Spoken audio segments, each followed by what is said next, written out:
Hello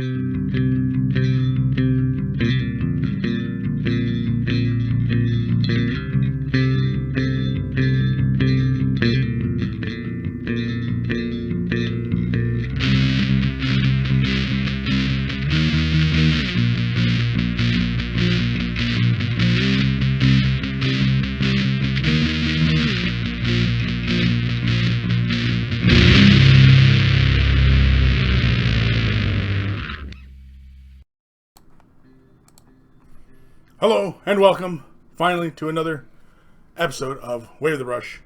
With me, your host, Kris, aka Mini Wargaming Kris, aka The Name Butcher, aka Technical Difficulties Are Abound. Yeah.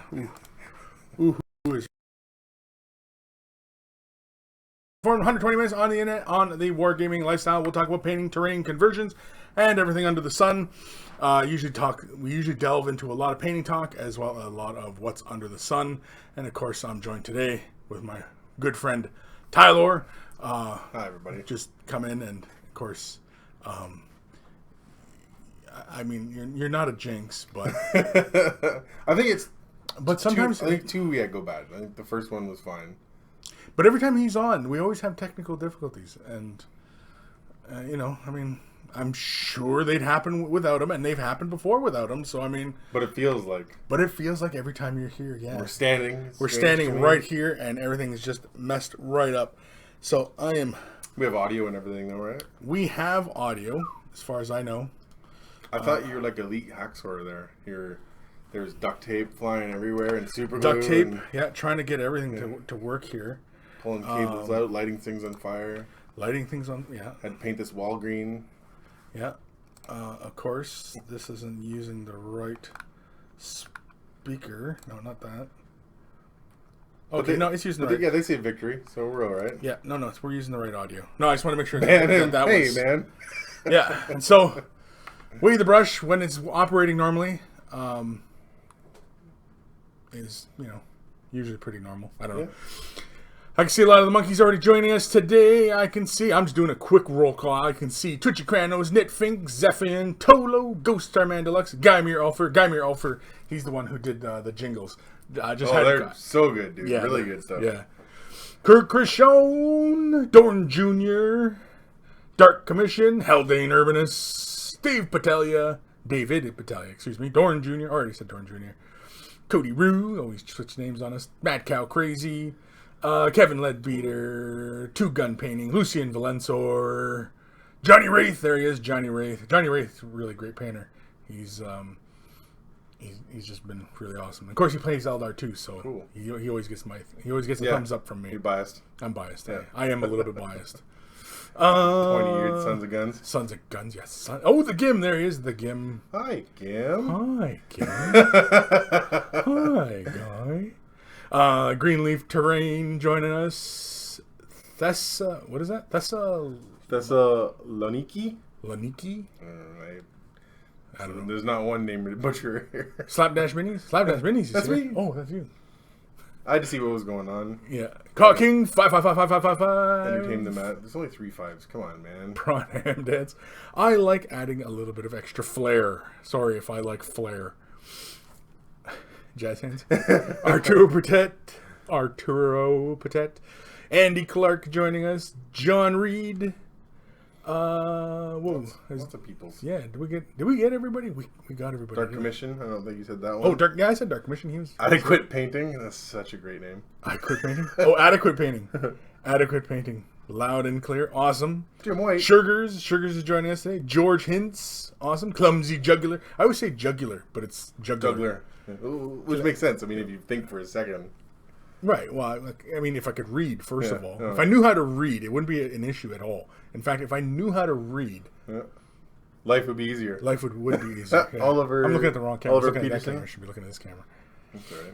When you look wistfully away off camera, it makes you look. Yeah, it makes it looks deep, right? I'm like, meanwhile, I'm having a brain fart. Great Death Angel joining us today. You missed it too. Garrett Thomas Lord. Oh, he's even got a Lord in his name. Thomas Lord.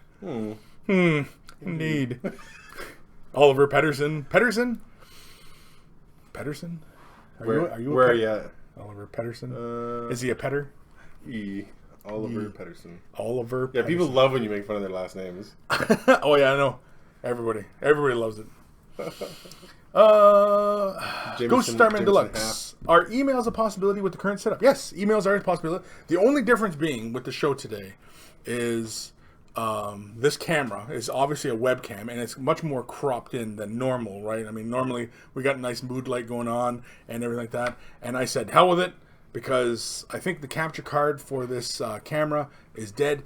A couple programs that are designed to look at the video source from that capture card, we're not seeing, and they're not saying that there's a video card in place. And I went through the device manager and had to look around, and yeah, you're gonna be angry for the rest of the day. I'm sure. I'm gonna be angry because this is a facade, people. Yeah, I mean, mainly because I freaking hate the quality of like webcam. I mean, I'm looking at the screen right now, and it just looks like crap. And I mean, like when you throw off the white balance, see my skin goes from a pinky color to gray. You know what I mean? See, like, and if you know Kris at all, you know.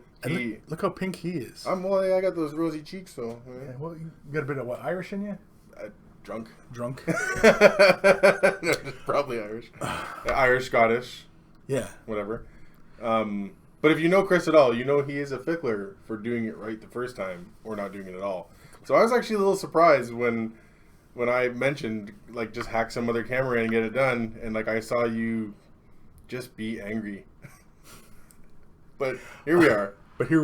Making people happy. Yeah. Reading emails. Where are we? Jim White. Audio good, video good. Chris's mustache epic. Yeah, I did a little bit. I went a little wild on that wax today. I trimmed mine off the other day because I couldn't stand it. Like, I'd be driving the car and it would be blowing in the corner of my mouth. Can't. Yeah, well, that's why actually I've gotten in the habit of every day doing this because it keeps it out of my mouth. And I also trim this. I like it with a little swoopy, but I'm too lazy to do the waxy. With the swoopy? And this is your thing. I don't want to step on your toes. I don't want to tweak your stash, so to speak. I kind of do. I'm here to shave the grass. Where are we? 7 Faces 3. Morning, guys. 7 Faces 3. Almost. It is afternoon. Jameson half. Hello, peeps. Just got my Bobby G model in the mail today. Kris, I'm going to watch your Vault guides on painting him today. Bobby G model. What's the Bobby G model? Did I paint a Bobby G model? Who's Bobby G? Me. I'm probably sounding really retarded at the moment, but yeah, you're gonna have to elaborate a little there for me, Jameson. Black Widow 61. Oh, hey, it's working now. Hello, everyone. Hello. Cocking 555. Way the Brush. Episode 159. 7 days to Nurglebums. 7 days to Nurglebums. Is that like a workout video? You can work out you can get a Nurglebum in 7 days. I don't want anywhere near a Nurglebum. Nurglebums is a recurring theme in the show for some reason. Oh, is it? Yeah, it's up there with I don't know, butt capes. Monkeys. Yeah, butt capes. Well, I mean, sadly, I haven't got the chance to watch a lot of stuff lately because I haven't been in the studio because it's been a total disaster. So yeah. I seen the pictures like where you fixed up the table. I'm working on it. Baby steps. Yeah. Baby steps. Yeah, it's baby steps. We'll see. And the thing is like Tyler, he's been away from the hobby for a bit. Yep. You know, I mean, he peeks in every now and then, but I mean, he hasn't had a whole lot of time. He's a very busy guy. Yeah. And you know, hashtag life. And I'm sure there's a lot of you guys out there probably in the same boat he's in. And so basically what I'm going to say here is, how are you guys reinvigorating yourselves to get back in the hobby? How are you trying to motivate yourself to get back into the hobby? Are you even, trying to get back into the hobby? I realize some of you guys are really, really busy with life. Some of you guys starting brand new families, and some of you got school. And I know, hobby time is, it really. I mean, having a hobby is premium, right? I mean, it's not something that you are, guaranteed in life. It's something you got to whittle out the time yourself, and how do you guys go about it? How do you guys fit time in your busy days? Like I know some of you guys, like I said, starting a new family, and how do you fit in the time for you time? And basically, it's you time. Really, hobby time is a you time, and you time, me time, you time is important. It is important. It sounds a little selfish, but it is important. Even you as a young dad, and or young mom or whatever, right? You do need some you time. Yeah, I mean, away from the kid, and just chill out, center, and that way you can get back into, life. And for, hobby painters and hobby gamers and stuff like that, like we're, Well, and like you were saying earlier too, just sitting down at your painting desk, your painting table, your wherever you do your stuff, gives you that moment of maybe you do paint, maybe you don't, maybe you just move things around, but it puts it in your brain and gives you that little bit of time anyways to put you on the right path. Yeah. Whereas if you just don't go into your area at all, then obviously nothing's going to happen. But I mean, for me, it's been a little bit lately playing some board games, playing some Dungeons and Dragons. Yeah. There's still miniatures in my life, and I'll never lose the love of putting paint on a model, painting the blue pants. It's always going to be there, right? It's just when do you get the time to do it? Right. Gotcha. And then I come in and see a space like this, and then you're like, oh god, I just want to paint. Yeah. Dr. Zanto is joining us today. You guys see the new Dreadnought? No, I did not see the new Dreadnought. You have to send me a link or something, because, yeah. I mean, obviously the scale creep, is real. Those new Nurgle Marines, I'm sure you guys have all seen the pictures of the new Nurgle Marines. They're bigger than, the old Nurgle Marines, and they're bigger than the regular Space Marines. They're actually a little bit bigger than the Primaris Marines, too, but, yeah. Johnny Wraith, Bobby G is a Reboot. Oh, Reboot Gilliman. Okay, everybody's referring to Reboot Gilliman as Bobby G. Is that the new Dreadnought? Let's see. That's Bell Lost Souls. No, that's the Leviathan, I think. Unless, of course, that's plastic now. Shergers is the Reboot Gilliman. Okay. Kevin Lembeater. Hey, Chris, have you seen the new Wild in the Streets Kickstarter? Roller Derby Girls Crew. Yes, I did see that, actually. In the streets. Yeah, that's. I got these little goth girls because I met them at I met the designer or the owner at the Adepticon this year, and I picked up the one you painted sort of the grayscale. Or yeah, and it's a whole gang of little goth girls, cool. And with one dude who's all goth and he's trying to, he's all mopey and everything, but yeah, I like some of those sculpts, man. They're fun, and the game looks like a lot of fun, and I think Ash has some of the models, and so I'm gonna see if Ash wants to get together and do a game, because I know he's all about the obscure kind of games, and Wild in the Streets is just starting out. It's been around I think for a bit, but he's still relatively off the radar kind of thing, and cool. It'd be kind of cool, because it's a really interesting premise, and I don't think anybody's doing a contemporary type of war game, because it's street gangs. Yeah, it's actually probably a little bit more warriors. It's a little, it's a little bit more warriors than anything, right? So. It looks. I have not played it myself, so I'd like to play, and I think my favorite chick models are the Malifaux. I can't remember the name of the crew, but the one girl's there's Sword, and there's the young girl who's learning to be one of the fighters, and there's a girl with a hammer. I can't remember what the name of the crew is, or the gang is, but they're cool girl models. Yeah. No, I don't know. I'll show you sometime. Johnny Wraith, Ass Capes. Yeah, Ass Capes, man. Fear School, Chris, keep up the great work. Love your show. Thank you. Tolo, Nurglebums is the birthplace of Nurglings. Yes, Nurglings are made in Nurglebums. Gross.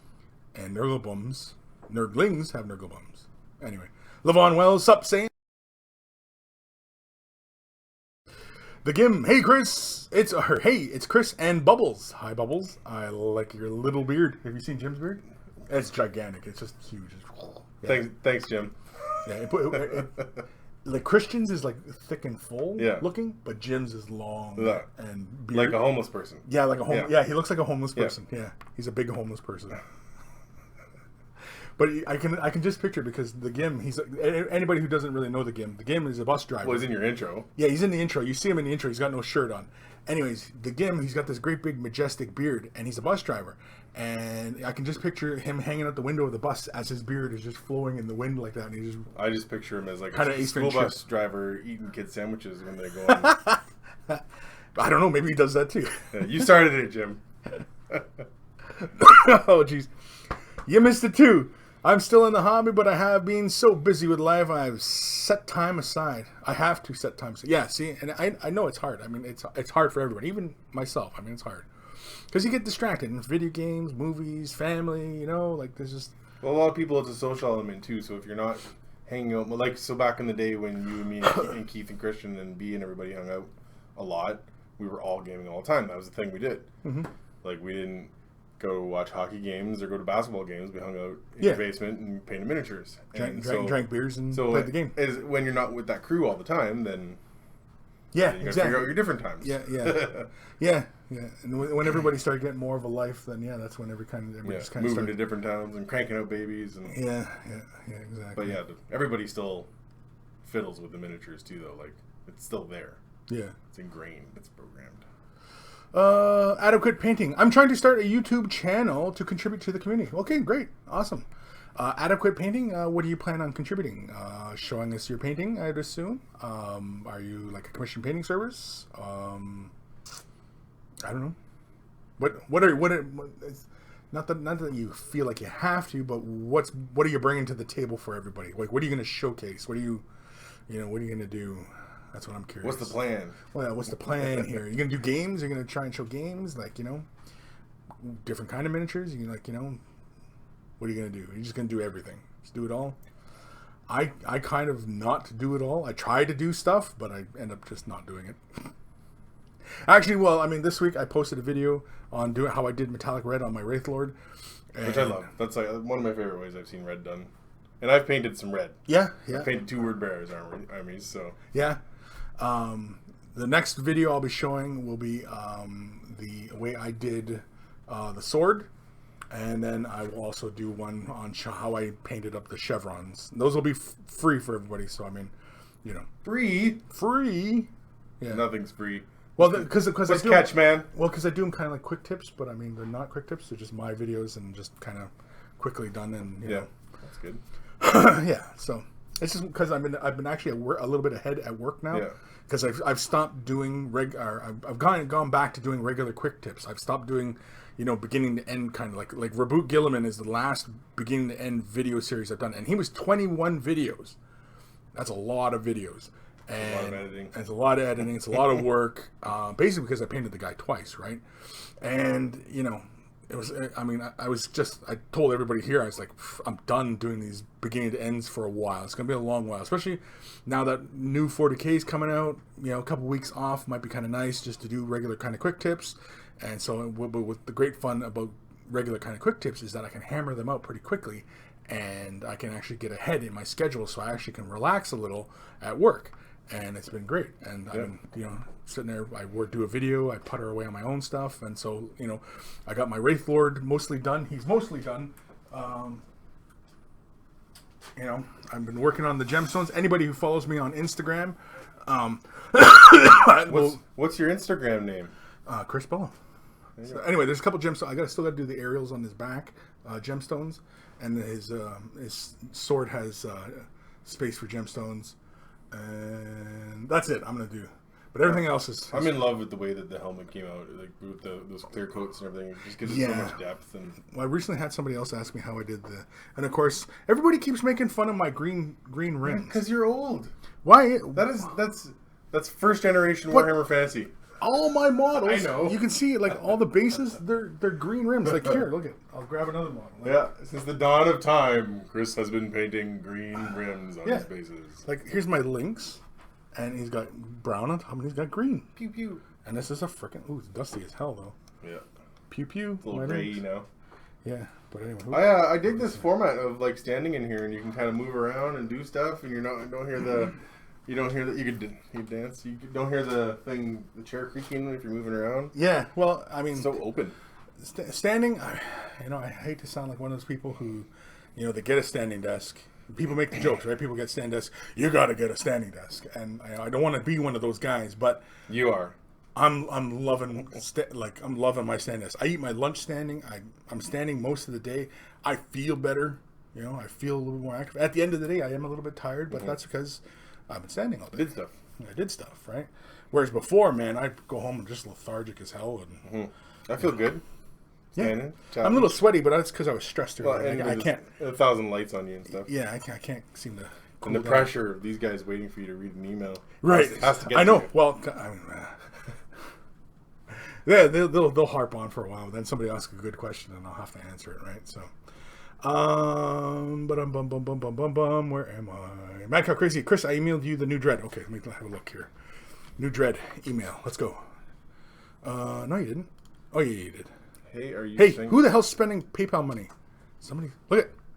Somebody's using my PayPal right now. Probably Boo. Yeah, she's buying Overwatch. Son of a.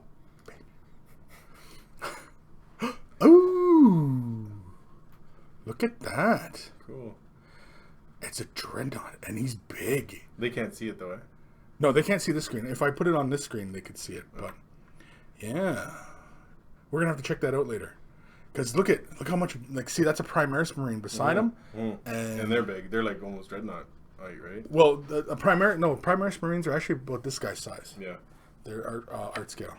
Everybody knows I just love this little guy. And, I always wanted to do a squad of them. Now it doesn't seem necessary, right? Because the new Primaris Marines are the same size as this guy. So they're already true scale. They're already, yeah. Cashing in on the true scaleness. I just want to read this one. Kris, your Eldar looks so much better than Steve's. He should borrow yours for bat reps. Ha ha ha. No! Negative. Don't touch Chris's Do Eldar. not touch my Eldar. Ever. Because when your stuff gets touched, that's when it gets broken. There we go. Yeah. No. I don't lend out my models. If my armies are going to appear in... Well, actually, no, I did, because I let Steve use my Wraith Knight. Oh, you must be friends. Well, because he wanted like a full 3 or 4 of them on the table, and so he didn't have enough, and I had just finished mine, and he said, "Can I please borrow it?" And I said, "Well, all right." Because he asked, because Steve, he's a big guy, but he's such a big baby that you just, all right, here you go. Whatever you want. He's got that big bottom, he's got his big doughy eyes and a big bottom lip, and he's, all right. Where am I? Thessaloniki. Did already see someone. The new Primaris Marines was yesterday in my local GW. They had the first showcase models. They are looking great. I know. I'm excited for Primaris Marines. I was actually catching him up a bit on all this big changes coming to 40K because you've been playing since what, 3rd edition, right? Like a little bit in 2nd, but I bought 3rd stuff from you. Yeah. That was when you guys. Well, that's when pretty much everybody. Yeah, I think I saw you guys playing more 2nd than I did play it. Yeah, but anyway, yeah. So he's been playing a long time. It's just he's been off and on as well. Myself, I've been off and on as well. This last year, I haven't really been played that much, but I'm looking to really kind of get some new games in. That's why I've been trying to get more and more of my army done, and just so I can play. I don't know if I'm gonna try and get some bat reps in. Even with just mini wargaming, but I'm also planning on, maybe filming my own again. And because, again, like I said, I've got more free time right now, so I wouldn't mind, filming my own stuff in my own style. And, yeah. For what? For bat reps, you say? Bat reps, yeah. Yeah, you had some fun ideas for... oh, yeah, I've got tons of ideas for bat reps. What's the word? Theatric? Cinematic? That's the word. Thematic? Words. Thematic? All right, we've only just begun. Call King 555 Eldar Kris versus Steve Eldar. Yeah, we have had that battle. Me and Steve. You know what? I never posted it, and I don't even know if I still have the footage because I've had to purge a few times just because make space for stuff. But yeah, and it was a tough game. He beat me up, and but it was one of those like, here, I'll bring this. Yeah. And you bring whatever, and we'll have a game. Fight. And he brought like a pretty competitive kind of list, and it was So there's a couple of comments on the green rims here. So I'm going to throw out the idea for the show name, which of course should be Green Rim Job. Green Rim Job. That's my 2 cents. I think Tyler kind of wins it with that one. I mean, unless somebody else got something better than that. The Green Rim Job. Yes. Made the board. Hasn't been able to tune into the show live for a long time. Shows up and wins the title of the episode. Freaking guy. The Green Rim Job. There it is. That's the name of the show. Yeah. Alexander Missel, yay! Kris on mini wargame. Yeah, again, because I'm building up bank on my quick tips, and so I have possibly a day or two free, and possibly play some games, get on the schedule. I would point out that I think Games Workshop has Hobby Health today, where even at work you get to work on something that isn't work. Well, and Hobby Health Day. We kind of do, but okay. I mean, you're hanging out at main war. My content is 50% of the vault. Yeah, no, I know you do a lot of vault work. Well, like the day to day. Yeah, you know what I mean. Like it's one video, sometimes two videos in the vault, and one of mine. You know what I mean, in the vault. Yeah. And so and you know, production just doesn't allow, and especially since the last year, I've been doing, you know, these kind of beginning and ends. It started with the Horus Heresy models, where basically I was beginning to end, and then I started doing the dark, what was it, Silver Tower? Not dark, something. Did you see that Netflix? They're going to do Dark Crystal. Yes. Oh, yes, yeah. I did. He's a big Dark Crystal nut as well. Yeah. Sorry, the dark thing just kind of got me. Anyway.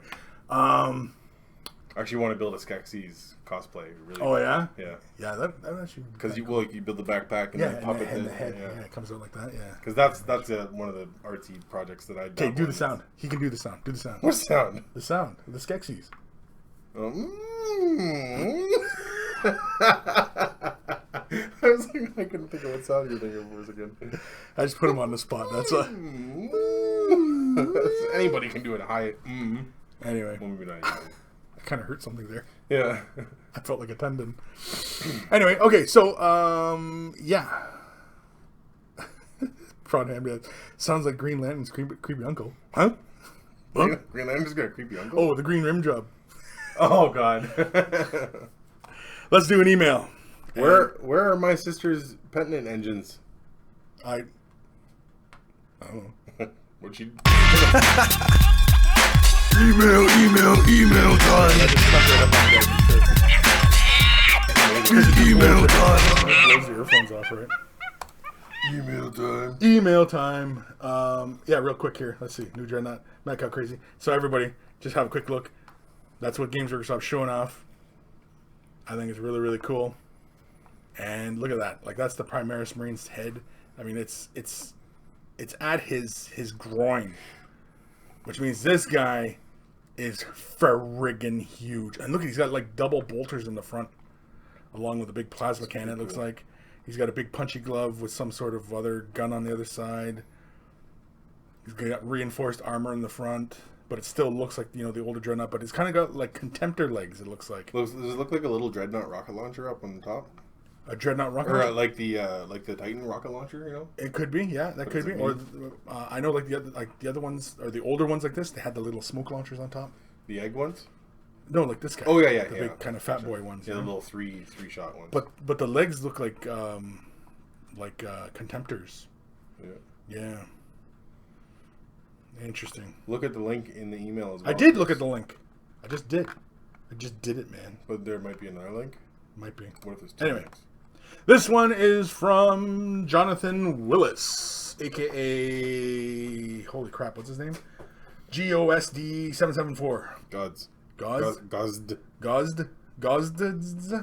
Anyway, finally got around to emailing you. These are almost all the painted Gene Stealer cult models. A metal part I added to Sentinel tends to fall off.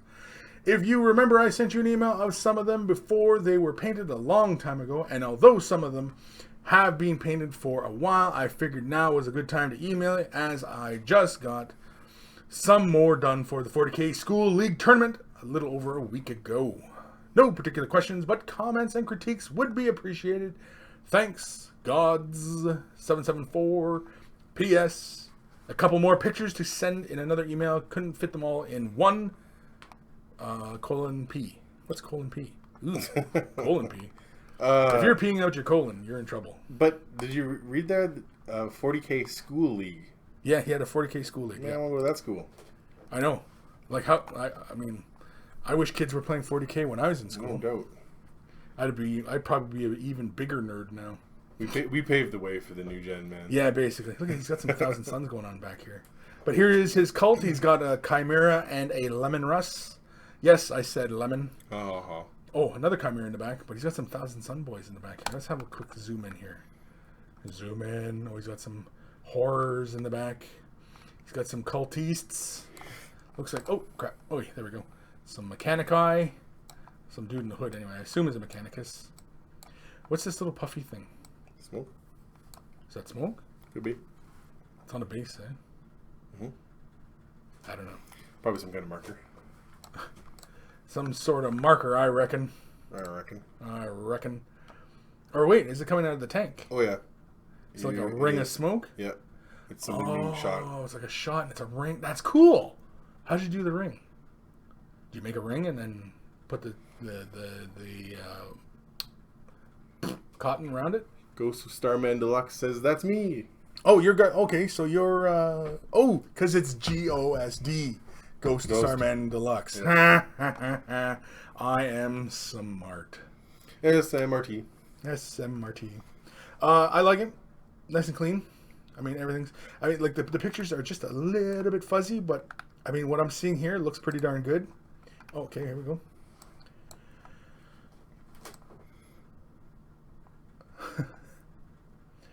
All these little cultists and everything. Are the dudes like what on the right hand side beside the tracks? Those guys? Yeah, what are those? Those are Gene Stealer cultists. Okay, yeah, they're actually a bit newer, right? Yeah, they actually have models for them now. Cool. Yeah, they're actually a proper faction. Yeah, see these guys? Yeah. Yeah, they're a proper faction now. Going old school. Again, Tyler's been out of it for a little bit, so yeah. Sorry, guys, I'm terrible. He's basically like Han Solo, and he's just come out of the carbonite. I accept that. That's totally fine with me. Go away for a little while, and everybody gets delusions of grandeur. Take it easy, buddy. No, I like them. I like the little egg heads. Now, did you give them a little bit of a purple wash, or is that like a little symbol you're putting on their heads? What's going on with those heads?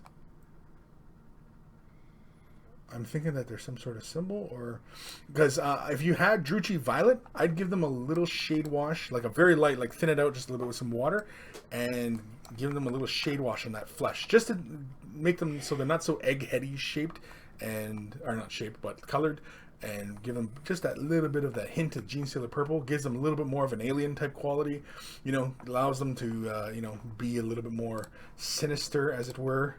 And yeah, so here's another, and here's the other pics he sent. Of course, his other Chimera. Oh, he's got a little Chaos or Tyranid weapon sticking out the front here, kind of getting some chaosification, I guess. Your conversion on. Yeah, more Gene Stealer hybrids. Cool. Now, it looks like you got a pretty busy workstation here. And I think we talked like last episode about having a very busy workstation. Of course, I realize you're showcasing your models here, but you have like a lot of stuff going on. I definitely would recommend, organizing up your bits and your offcuts and get that crap out of there. Yeah, you'll find that your life is just a little bit easier, when you're a little bit more organized. I know it requires a slight bit of effort, but hey, a little bit of effort goes a long way, and nothing worthwhile is easy. Always remember that. That's some dime store knowledge for y'all.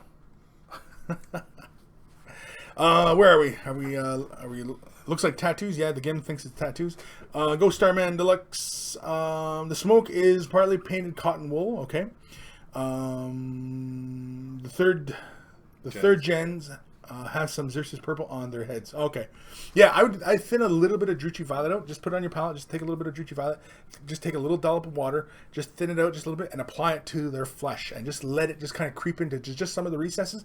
But, it'll just barely tint. Is that that's a wash already? Yeah, so yeah. It's in the wash? Yeah. Well, it's a shade wash. Shade washes tend to be very harsh. Yeah. And when you apply them right out of the bottle and you just kind of shellac it on, it'll drastically tint the overall surface. Yeah.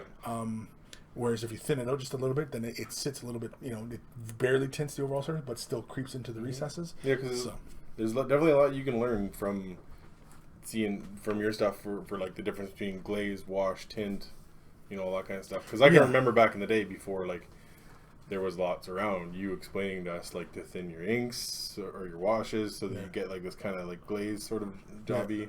Yeah, it makes a big difference. Yeah. I'm still an advocate for wash work. Yeah, it's better to build up to the effect rather than just hit it with a whole bunch and then hope it works, and then it won't, and then you have to go back and fix it, and then you're laying more paint know down. How to use your tools. Yeah, it's better to just thin everything down and build up to it. Especially if you want to make things look good, right? If a job's worth doing, it's worth dying for. Yeah, Dr. Santo. Oh, Dr. Santo. Yeah, if it is worth doing. Yeah, it's worth dying for. Maybe not dying for. I don't know. Would you? It's cake or death. It's painting or death. Cake or death. Cake or death. That's going back a ways. Prawn Ham Dance. Man, I shouldn't send Kris any pics of my desk anytime soon. Yeah, Go ahead. I'll get you. Dudes. Here. Look at my desk right now. My desk is cluttered right now. I got paints all over the place, and It's still like you got. I got a fan pointed right at me to Projects. keep me, airbrush, all my paints. Now, mind you, this is going to get cleared up a little bit soon enough, and I'll be reorganizing. But right now, yeah, it's a mess. Just one time, real quick though. Far, near. Okay. I feel better. What we should do is kick in the green screen Pause it. function. Can you? Um, I'm on the moon. let's see here. Hey, we're in Hawaii. Where's Chroma? There's Chroma right there. Boom. Get Now, if we had a background image, we could slap it into. some kind of Star Wars thing coming in. Yeah. Stay on target. Yeah. That's all. I got. Here.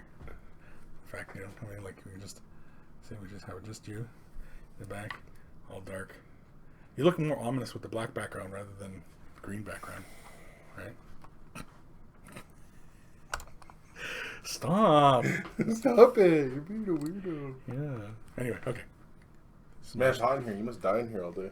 Yeah. Well, A little on the inside. I am dying a little on the inside because Day by day. because my freaking capture card died today. I think That is stressful. it is very stressful. King 5555. Get Kris. When will you get the chrome paint? Don't know. One day. One day. I mean, man, there's just so much going on. Some on the messy desk though. Some artists do function better in chaos. Sure. Sure. That's the way some people like it. Yeah. But But we're not talking functionality. We're talking about efficiency. Okay. All right. Yeah, I mean, if you're right, you're right. I mean, what? Well, okay. I'm not going to argue with you because you scare me a little. Dr. Santos. Wait, Kris, what died?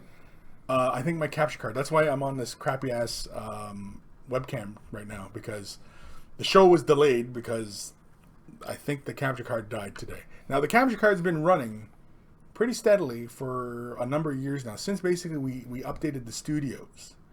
And yeah, so I mean, we got quite a bit of use out of the capture card, but now I think it might be dead. Overuse even. I don't know about overuse. I mean, mine's been used well. I've been doing the show for a number of years now. Yep. How many years has it been? For Way the Brush? Yeah. I think it's 2011. I think 2012. Man. Yeah. 5 years. I've been doing this 5 years. Giveaway. Oh, God, kill me now. I mean, No. awesome. Oh God. Just think of how many people you taught something and how many people they taught that thing to. That's cool. True enough. That's cool. Because I've taught some people some things working at GW or off of doing whatever, or friends coming over, yeah. And I learned a lot of that from you, which I've said before. But then you got all these guys watching who are sitting down with someone being like, "Oh, check out this thing I learned," and then they're telling somebody else, "Check out the Rule of 7, man. Rule of 7." You tell 7 friends, they tell 7 friends. It's pretty cool. That's some math I can't even do. Yeah. Keep it up. Anyway, Russ Sandbags, what do you think about all the 8th rules leaks? How do you think that'll translate over for flyers, strength D, and super heavies? Well, I think as far as I can tell for strength D, it seemed like it was a set number of wounds, and maybe they're mortal wounds. I don't know.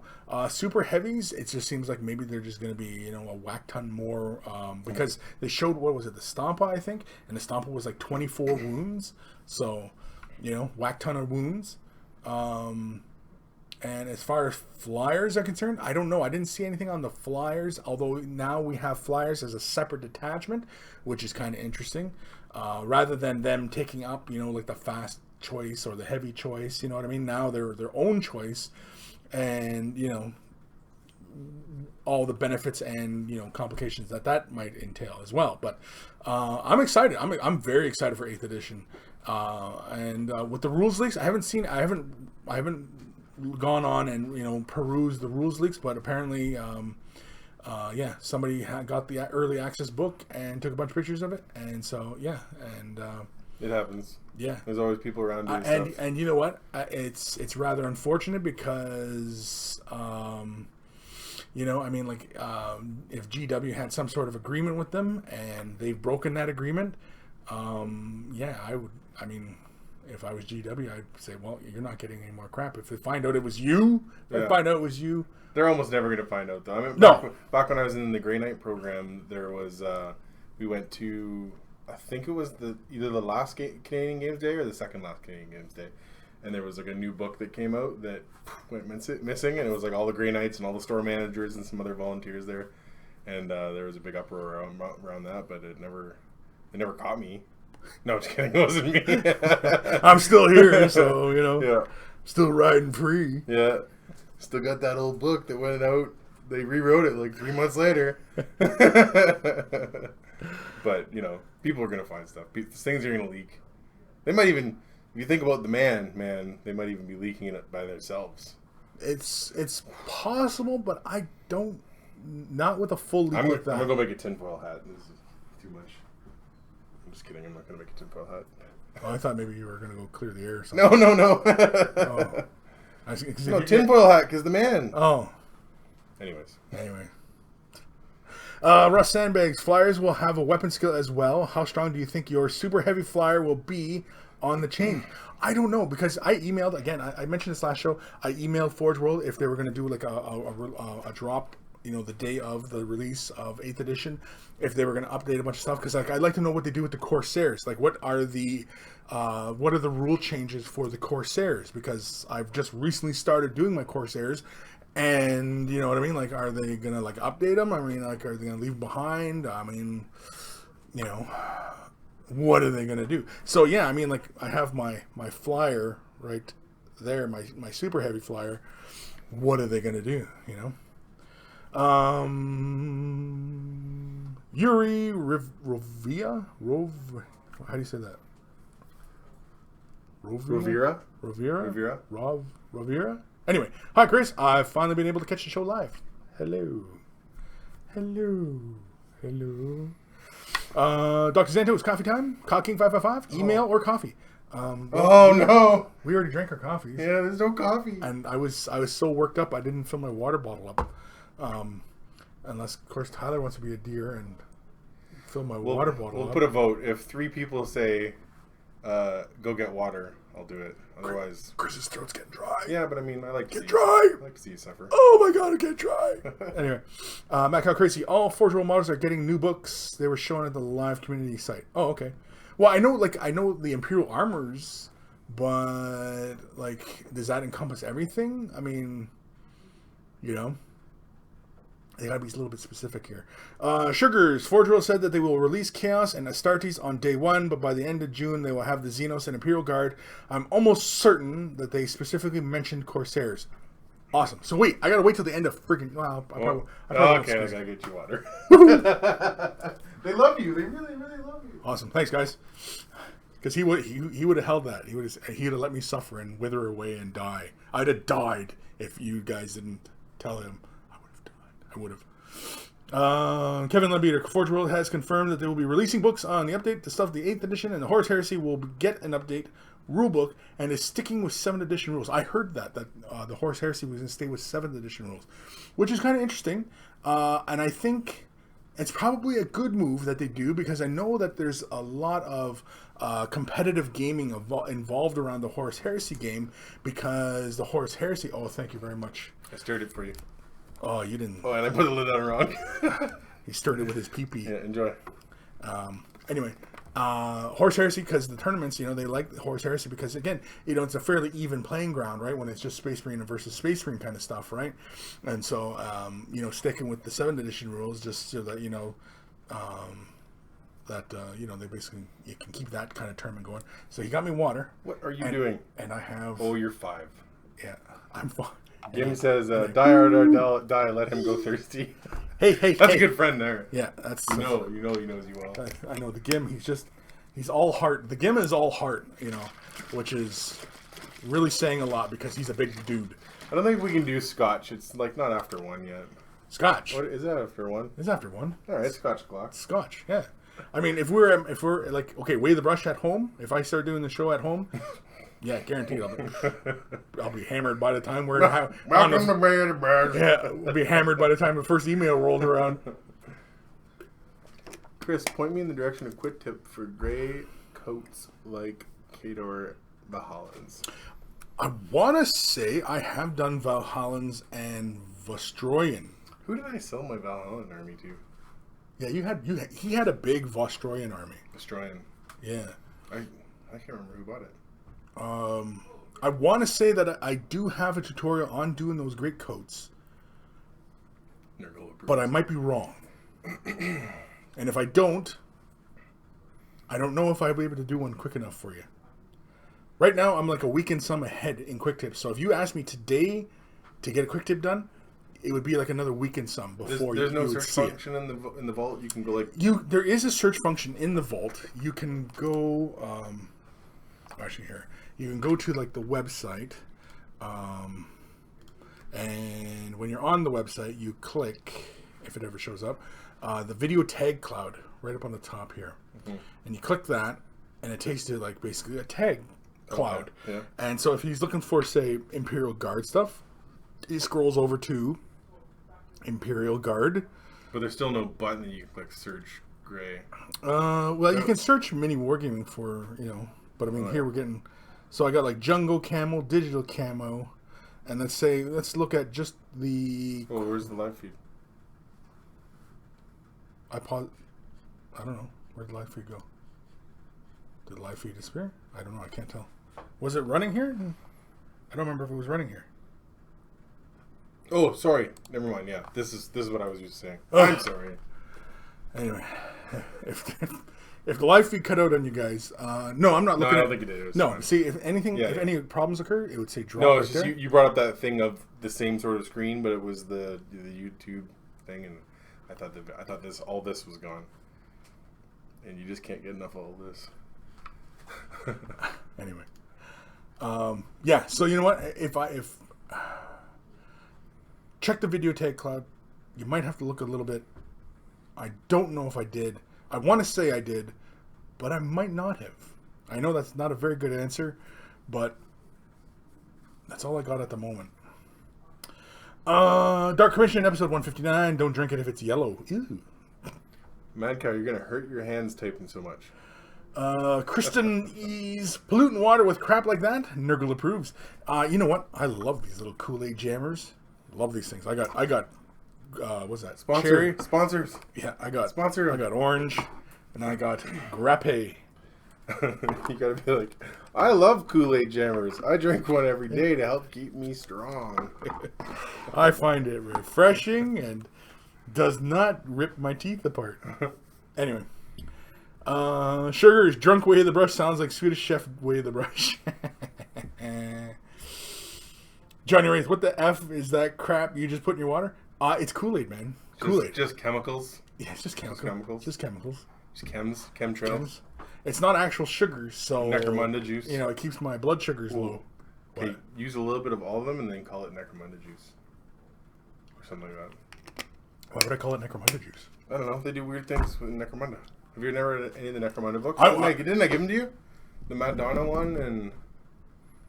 No, the novels? Yeah. Oh. I had like everything. Yeah. Everybody stole my stuff. Oh, no. All my best friends just take my things. Two-gun painting. I am working on a Yeti and happy with the paint job so far, but I fancy adding snow to his fur. Is he done, Yeti? As if it was all frozen onto him. Kris or the monkeys, anyone tried this? I'm worried I'll wreck the job. You mean like adding like just kind of like snow onto his shoulders and stuff like that? Frozen fur is what he was kind of going for. I think he wants like the fur, like the he's kind of in a blizzard and he's getting covered in snow. I think that's the kind of thing he's going We'd for. have like that little bit of white and then a little bit of like a sparkly sort of look. Now, from what I understand, I don't think I have. Oh yeah. Oh, the Kool-Aid. The Kool-Aid. Oh yeah. Yeah, cool. Because you came through the boxes one time. With yeah, Kool-Aid, man. I did in that one video. Yeah, and that's for a long time. Everybody was, oh yeah, oh yeah. I actually have another video. Maybe I'll pull it up here in a second. For the snow, Valhallan I think it's called Valhalla something. Valhalla Snow. It's a GW technical, and apparently it's really, really great. I mean, I've seen the end results of it, and it's got this fine granule, and you can apply it in like, you know, very carefully. So you might want to try that. Otherwise, you might want to go the typical route of PVA glue with baking soda. Baking soda? Yeah, baking soda. Yep. And actually, a lot of people like to add a little bit of white, because sometimes the PVA glue, when it dries, it takes on a bit of a yellow tinge. And so if you add just a little bit of white paint to it, you know, it'll preserve that whiteness of it. And so you might want to try that. Of course, you can add just a tidge of like rust gray, or, you know, Fenrisian gray or something, just to give it a bit of a bluish tinge to it. Just to, you know, when it's in the shadows, you'll see that bluish tinge, and you might want to try that as well. But yeah, so I can't remember what the heck that GW technical is called. If you guys know what the heck it's called, it's the Valhalla something or other.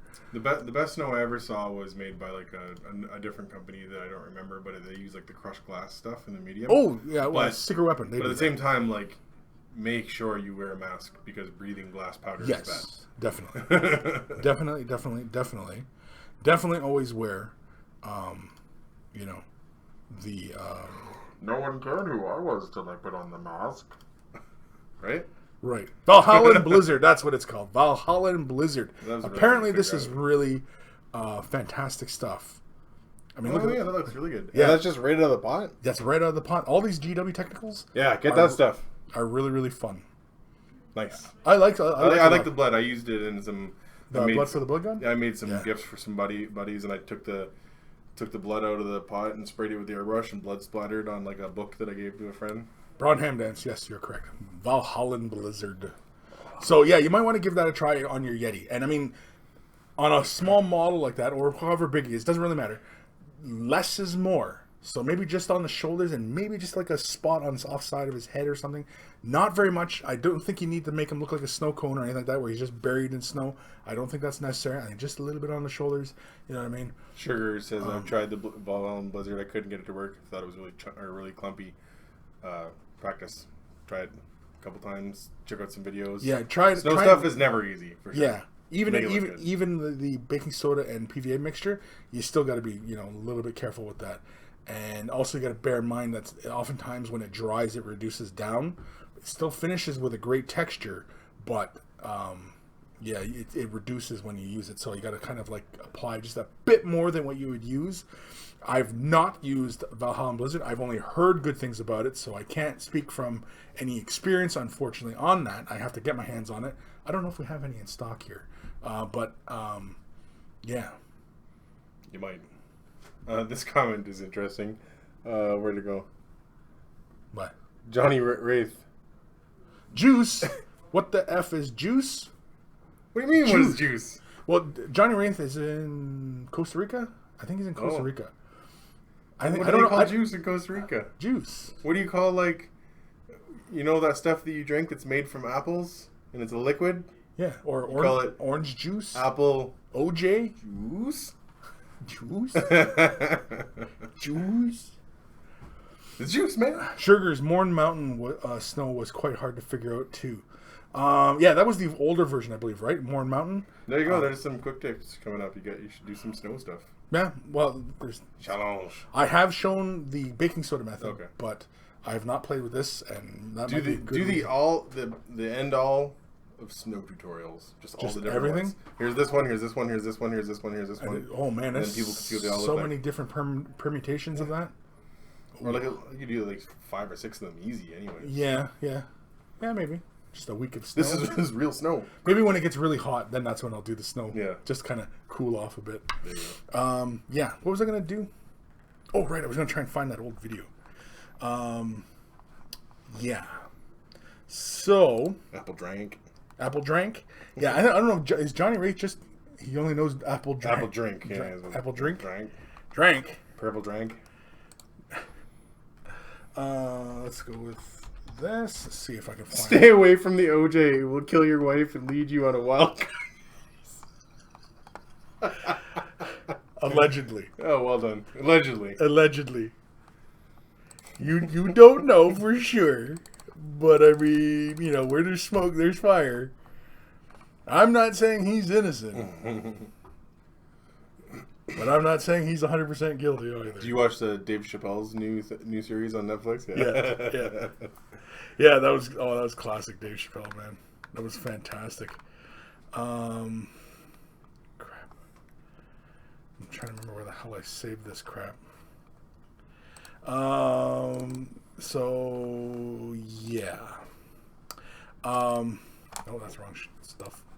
I'm so shit. Just because one third world doesn't mean I don't know juice. Jeez. Whoa, calm down. Yeah, whoa. No, was I right though, Johnny? Are you in Costa Rica? Is that where I believe? I'm probably wrong every time.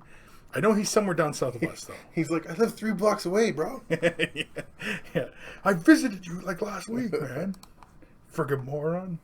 What are you looking for? I'm trying to find an old Vidya? Yeah, but I He's in Chile. What was it? Oh, Arturo's in Chile. Yeah, no, Arturo's in Chile, but Johnny Wraith. Oh, sorry. Johnny Wraith I thought was in Costa Rica. Johnny, you have to say where you're from. We're trying to figure it out. We need you. He's mentioned it. That's where I am, yes. Yeah, Costa Rica. Yeah, that's what I thought. Costa Rica. Yeah. Anyway, I can't find what the hell I'm looking for. I'm not gonna bother. I just want to be closer to you. You're making me warm. You're really hot. I mean, not like hot, but I just love you so much. Yeah. Anyway, yeah. Let's do another email. Hot like excited? A little bit. Yeah. Not loins are burning or anything like that, but.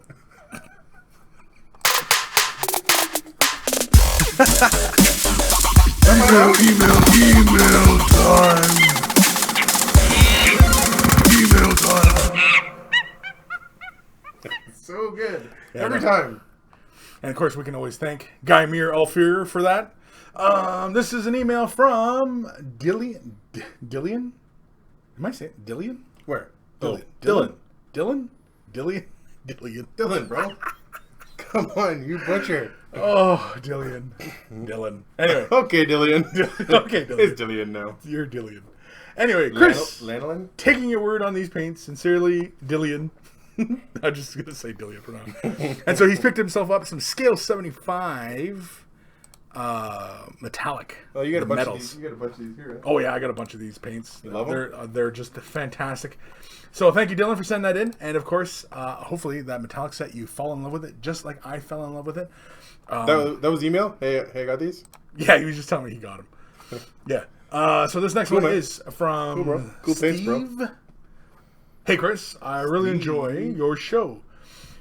Don't get in to see the live streams very often, but always catch up when I'm painting. I've been out of the hobby for about 20 years, but recently rediscovered my love of fiddling about with gray plastic and a hobby knife on a weekend. I was hoping you could cast your eye over to starter efforts with my Imperial Fists and give a few tips on where to improve. Probably gone a bit overboard on the weathering, but hey-ho. No such thing. Fishing is dirty work. Also, as a general tip, have you got any advice on using water effects on bases where you want the water to go right to the edge? I have had mixed results, but the best I can get is a convex look on the edges rather than more satisfying flush effect. Thanks for your time. Loving your work. Steve, a name that's hard to butcher.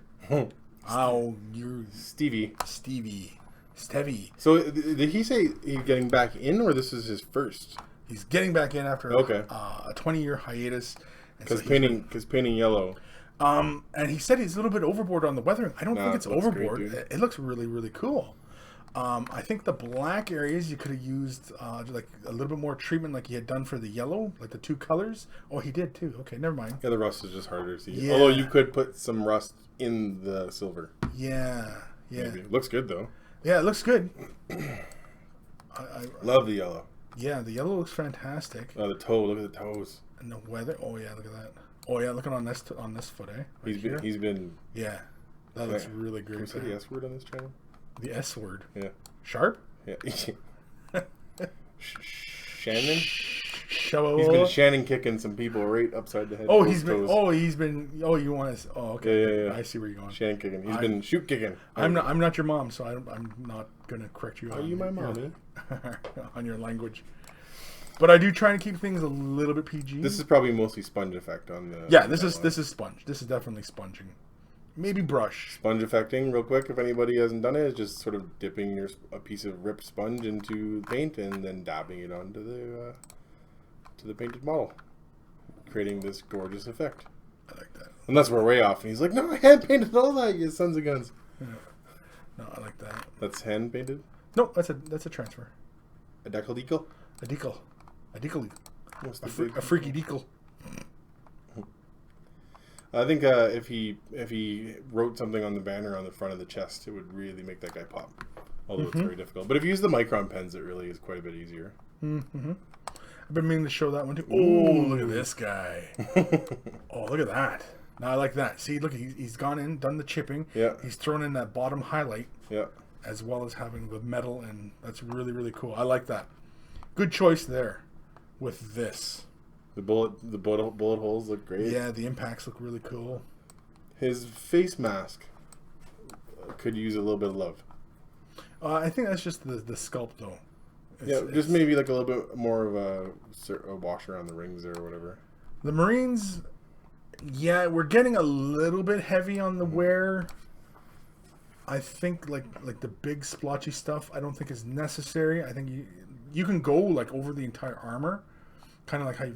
Unless this guy was veterans, he overpainted all the veterans or something like that. Yeah. But yeah, with that pretty yellow, yeah, you want it to show too. I'd reduce the size. He looks like he's been through some business though. Yeah, but I mean, like, it looks good and all, but I think you could tone it back just a hair on just the size of some of them. Kim says the toe for the dreadnoughts for giving the boot to Eldar. Gim's so funny. He's a funny guy. He's a funny guy. Cool. Yeah. These are cataphracti Terminators. Holy cow. Say that 5 times fast. Cataphracti. Oh, is that it? Oh, that's it. That's it for Steve. Great work, man. Yeah, awesome work. Thank you for sending the email in. And yeah, I mean, on the Dreadnought, I think the weathering looked great. On the Trooper with the shield, I think the weathering looked awesome. Tyler, he felt that the face mask needed a little bit more care. Well, just I mean, if you're looking, like, they look great. Period.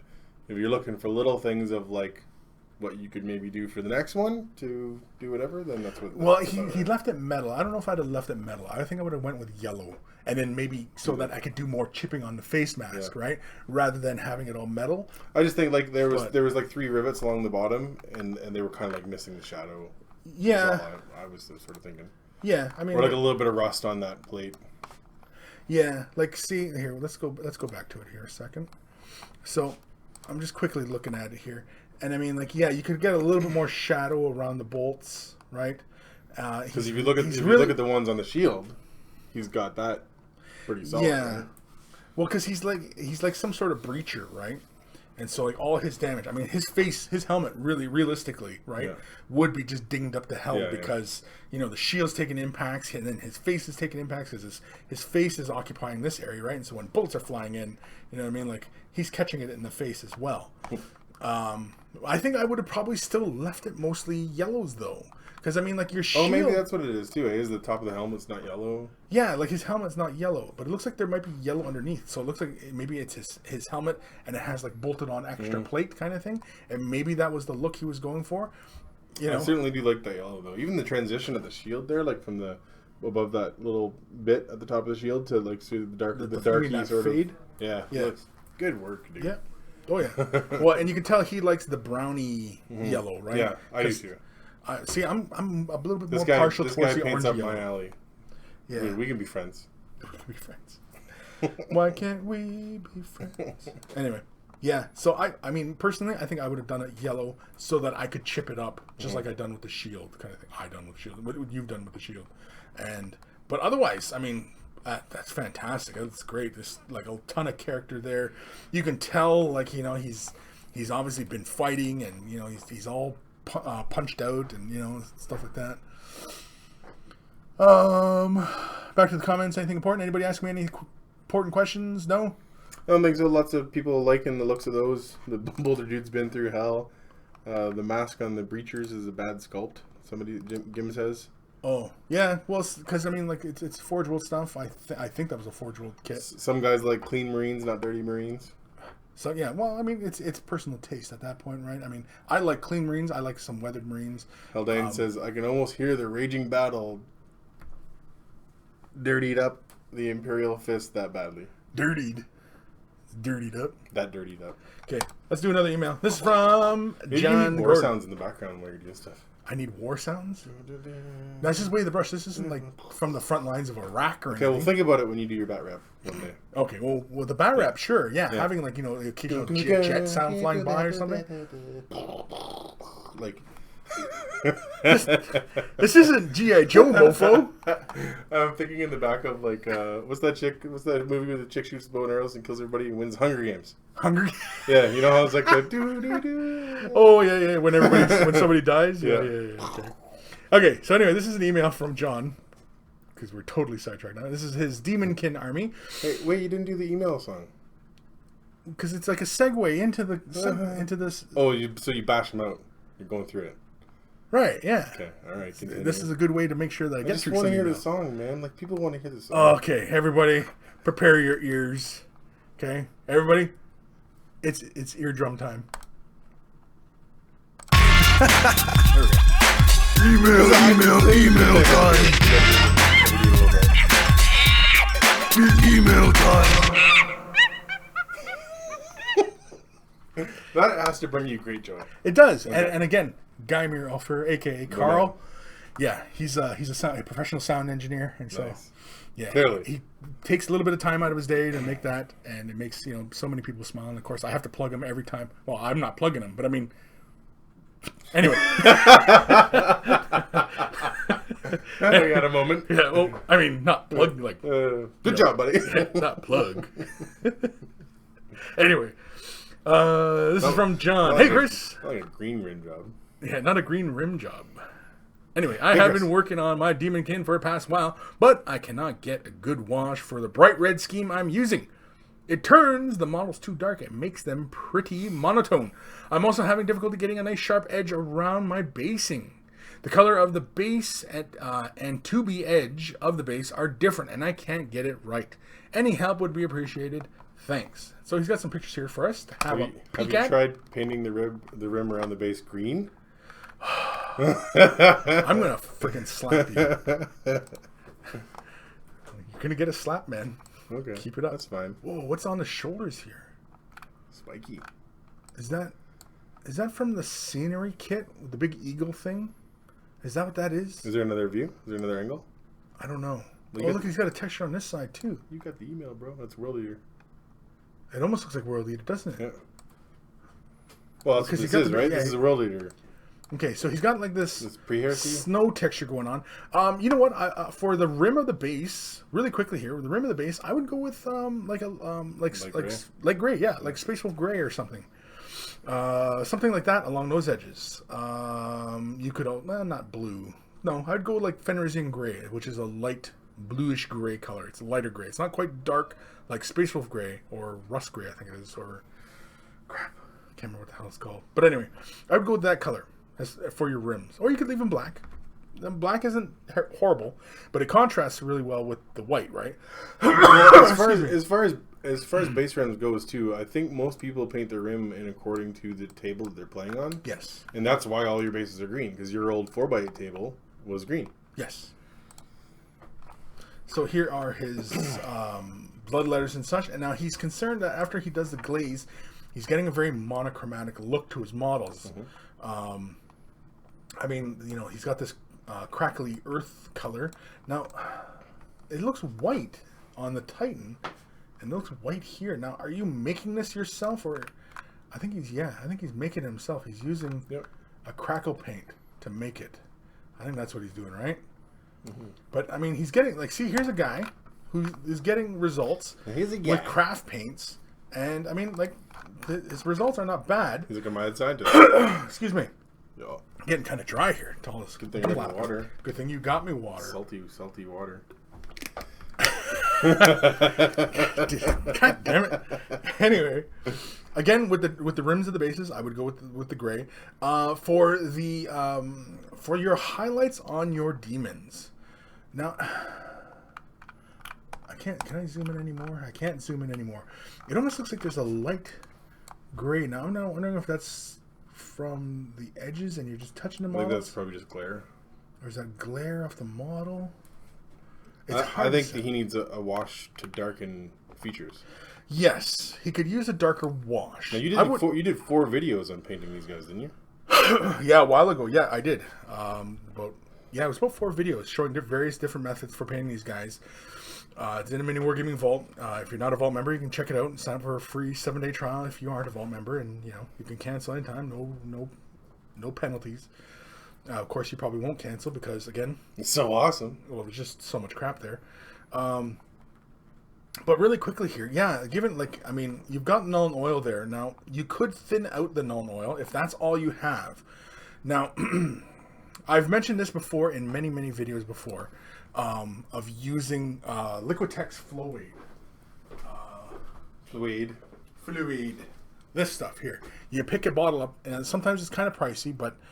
you get a big bottle. I picked this up for just over $10 at an art supply store. In London? No. Oh. But I've seen this in Michael's for $17. So, shop around a bit if you can find it, or shop online to find it. But I think that this is something that should be in everybody's painting toolkit. This Fluid. Now, this is supposed to be snow on this base? Is it? I know it's crackled earth thing. Yeah. I don't know. Looks like deserty sort of. It could be like dry ash. Salt flats. That's what it looks like. Yeah, it could be anything.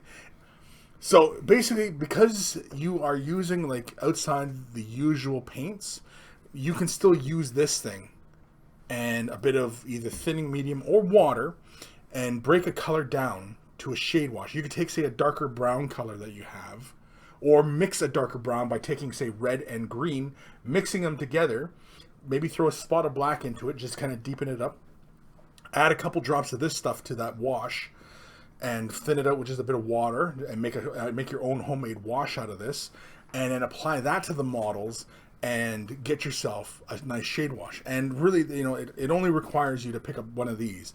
Now, you could do it by, like I said, mixing red and green together, making a darker brown color, adding a spot of black to it if you want to deepen it up a bit more, and adding a bit of water to it and creating your own shade wash. But you'd have to be very deliberate where you applied it onto the models, versus if you use this stuff, it'll act more like the GW shade washes, like the non-oil that you've got, where it'll creep into the recesses and leave the overall surfaces just slightly tinted, as long as you don't over apply it. So again, this is something that should be in everybody's tool bag or painting arsenal. I highly recommend this product. This is fantastic stuff. And again, you basically can turn any color into a shade wash. And I think that's what you might need. Because again, because if you're using craft paints, I'm going to assume that, the budget is fairly constrained. And so, if you can afford picking up a bottle of stuff, it's going to go a long way for you. Or that's all that's around him. Or it's all it's around, but I mean, it's obvious he's going to an art supply place to pick up these supplies, and most art supply places will have this. Yeah. And go ahead. On the note of snow and things like that, you know how when you look at snow, it's got that little bit of a glittery sort of thing. I thought about something a little while ago that I have a friend who she put the makeup stuff on her cheeks. Have you seen it? It's like a glimmer. Chicks are putting it on their cheekbones to give it that sparkly kind of look, right here or whatever. Iridescent medium. Yeah. That's another fun one if you want. And this does that effect? Yeah. In fact, they mentioned snow will take that glistening effect. Yeah. That actually would be really fun to try on top of snow. That's what I'm saying. So give it just a slight water, glimmer. in fact, you could make almost like a glare in the water with a glimmer. Mm-hmm. You know what I mean? Mm-hmm. Open this. Oh, I don't know if that'll... No. Yeah. Just a little bit. A little bit. The light on it? Yeah. There we go. Cool, man. Yeah, that's exactly what I'm talking about. Yeah, that's the stuff. Iridescent medium. Iridescent fun medium. to play with. Yeah. Look at you, gotten all this stuff. So back to his email. Show off. Just kidding. Look at me, I know how to I got everything there's good. Go into a Bubbles impression. Oh. Freaking guys. Some beasties. Very cool. Yeah, I think see you got that shade wash going on the fur. It looks very, very cool. I think a light dry brush of a lighter color, not white, but like this brown color, or even almost like a khaki color. I think would look pretty cool. Oh, he's got some corn champ. Holy man, that's a huge ass weapon. Oh, wait, can we zoom in on that? This is my spanking stick. This is not letting me zoom in on this. Why is that letting me zoom in? Oh, this is exhausting. Anyway, he's got some big crazy ass weapon here. Am I on the right thing? Oh, I'm not on the right thing. Here we go. There we can see this great big ass flail he has, and of course he's riding the Juggernaut like it's he's at motocross or something. He's gonna do a stunt. But very, very cool. Awesome work. Feel free to send me another email. And of course, let me know if any of those kind of tips and suggestions help you out in any way. And of course, I definitely recommend picking yourself up some of this. This stuff is fantastic. I bought this years ago, and I barely put a dent in it. You can see the level of it right there, sloshing around. I use, and I mean, anybody who follows mini wargaming and the painting tutorials and stuff like that knows that I use this stuff a lot. And again, it just allows you to change any color you want, any shade you want, into a shade wash. Parker Gray loves the way you belittled me just there. Loves the way I belittle. Why? How did I belittle you? He's like, I love the nonchalant way you just walked over and grabbed it and threw it in his face. Like, yeah, I got what you've been talking about. But well, that's how. I mean, well, because this cat's been out of the game, so I mean, Yeah, I'm so out, and I can't. I mean, I'm playing against you. There isn't a game. I'm just there. Yeah, can't win. Yeah, but that's okay. It's good. I mean, I'll play along. No, but I'm trying to catch you up. Is what it is. I'm funny. catching you up, and watching one of these shows, you go leaps and bounds above everybody. I mean, everybody who pays attention to the show, way better painter than what they were. Than everybody else in the world. That isn't watching. They're learning better than other people. I think a lot of people who come on the show and look at or send their emails and stuff like that. A lot of the reason that they're saying, okay, well, I painted this guy. How come it doesn't look as good as this guy? It's depth. It's ink washes, or it's painting dark first and bringing up highlights. Yep. It's just that's what their brain just hasn't learned yet, is how to create. Well, it's darker here. It's darker here. It's lighter here. Well, the first hurdle for a lot of new people is technique. It's technique and mastering, brushstroke and things like that, and also how to use color and technique often go hand in hand. And it's not like you can learn everything about technique or everything about color and then be a master. And it's not like you can learn everything about technique and be a master either. The two, you go hand in hand. Yeah. So when you kind of go up in one, you start to come up the other one, and you know what I mean? And so you progressively get better and better as you keep going. And also, a lot of people who come at painting aren't like actual trained, educated artists like yourself. No. But I started this hobby like when I was 13. Yeah. And I wasn't an art student or anything. Right. I mean, I could draw. But learning color theory and all that was really. I didn't really appreciate the complexity of color theory until I hit college, because color theory, that's a college level class, because there's books upon books on color theory, and it really, like, you touch on it in school with the color wheel. That's the introduction to color theory. You go deeper than that when you hit college. Advanced color wheel and all that kind of stuff too, as well as what's the golden rule or the triangle rule? Yeah. Like that. Well, yeah. I mean, it's a color triad and stuff. Holy crap! Here's a name I haven't read in a long time. Color of the Gods. Color of the Gods. Schindler, everyone. Schindler. Okay. Where are you at? Color of the Gods, right there. Oh yeah. Yeah. Chatelet? Chatelet? Chatelet? I don't know. We agree. Yeah. Anyway, I don't know. Gus is his own thing. So, yeah. He Color of the Gods. He's got his own YouTube channel, and he's fantastic. Man. Is he the one guy? I think you've won Golden Demons, haven't you? Is he who's got the intro that you really liked? There was a guy who's doing it's like a funny intro. Oh, I think it was trying to paint. That might be. And he's painting his model. Lighting things on fire or something. Oh no, lighting stuff on fire. That was Cut of the Gods. Okay, yeah. Yeah, that's Cut of the Gods. Yeah, he's got a real hilarious channel intro. Yeah. No, that's why I started watching the guy. But what one are you talking about now? Someone learning to paint? Yeah, I think it was called learning to paint or trying to paint. And his intro was his thing, and then it's his voiceover, and he's like, "I'm trying to paint." Yeah, it's hilarious. I don't know if the kid does any more videos, but I think I subscribe to him. But anyway, yeah. So it's hard once they're like, "Ooh, I want to make videos," and then they learn that they have to edit to make things look good. Yeah, because it's a lot of work. Yeah, it's a lot of work. Now, if you can find money, if you can find your shortcuts, great. Mm-hmm. But I mean, you don't find shortcuts until you actually start delving into actually getting into the whole process, and then you start finding the shortcuts. Because if you learn the shortcuts beforehand, you and then you want to expand beyond that, you don't have the skills yet. Mm. You know what I mean? Like it's like reading a book using just the cliff notes, right? It's the abridged version. I mean, you don't get the full depth of the story, the whole nuance of everything, the characters, and you know what I mean. And you deprive yourself of so much information and experience, when you just rely on just that little abridged version of the story, right? Yeah. As opposed to reading, you know what I mean? Like the abridged version of Lord of the Rings is like a book this thick, opposed to books that are this thick, right? So, and I think anyone who's making a channel now, you must put some time and some effort into making a good intro, which is something I never really had, and extra, because just tagging something that looks great onto the front and the end of your videos. Well, Here's two important things I think for anybody out there who's doing YouTube. Yep. Okay. Here's two big things for you.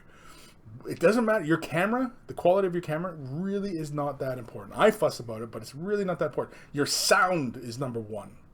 If you have good sound, good audio, people can tune in and listen to your crap and focus. Focus. Number two is be consistent. If you're putting videos out, say on a Monday, be every Monday, right? That's why I always do Weigh the Brush Saturdays at noon, because I know I have the free time usually, and I can do it consistently. And I mean that's why you guys tune in every Saturday, because again I'm consistent. I'm here, man. Yeah, because I'm consistently doing the show at reliable. That time, and handsome. And so if you're going to do videos, and you can schedule your videos. I mean, if you build up a little bit of a bank, then schedule them out and pace them out. Don't release them all that one day. Pace them out a little bit. Get you can film 3 or 4 things and bust it. Yeah, because I mean, like Ash for his channel, like he works like a dog, like one day, and he's got a couple videos done in that day, right? So Totally. Yeah. Ain't nobody got time for that. Yeah. Very right, man. Where am I? Color of the Gods. Kris, the man, the legend.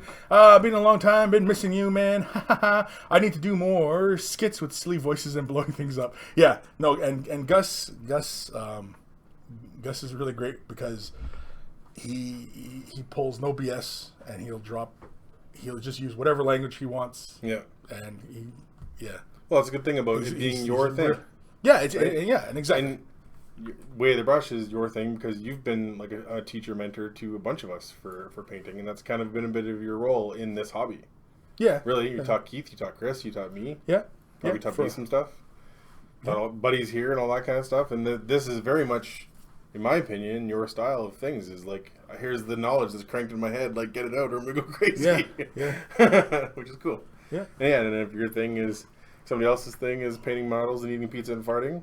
Yeah. Oh yeah. No, I can get behind that. And like I watch like a lot of other YouTubers, and I watch everybody, because I mean I'm also I like to watch, and I mean I know I don't know it all, and I mean somebody out there might be doing it better than me, and then I might learn something. And once you stop learning, you start dying. There you go.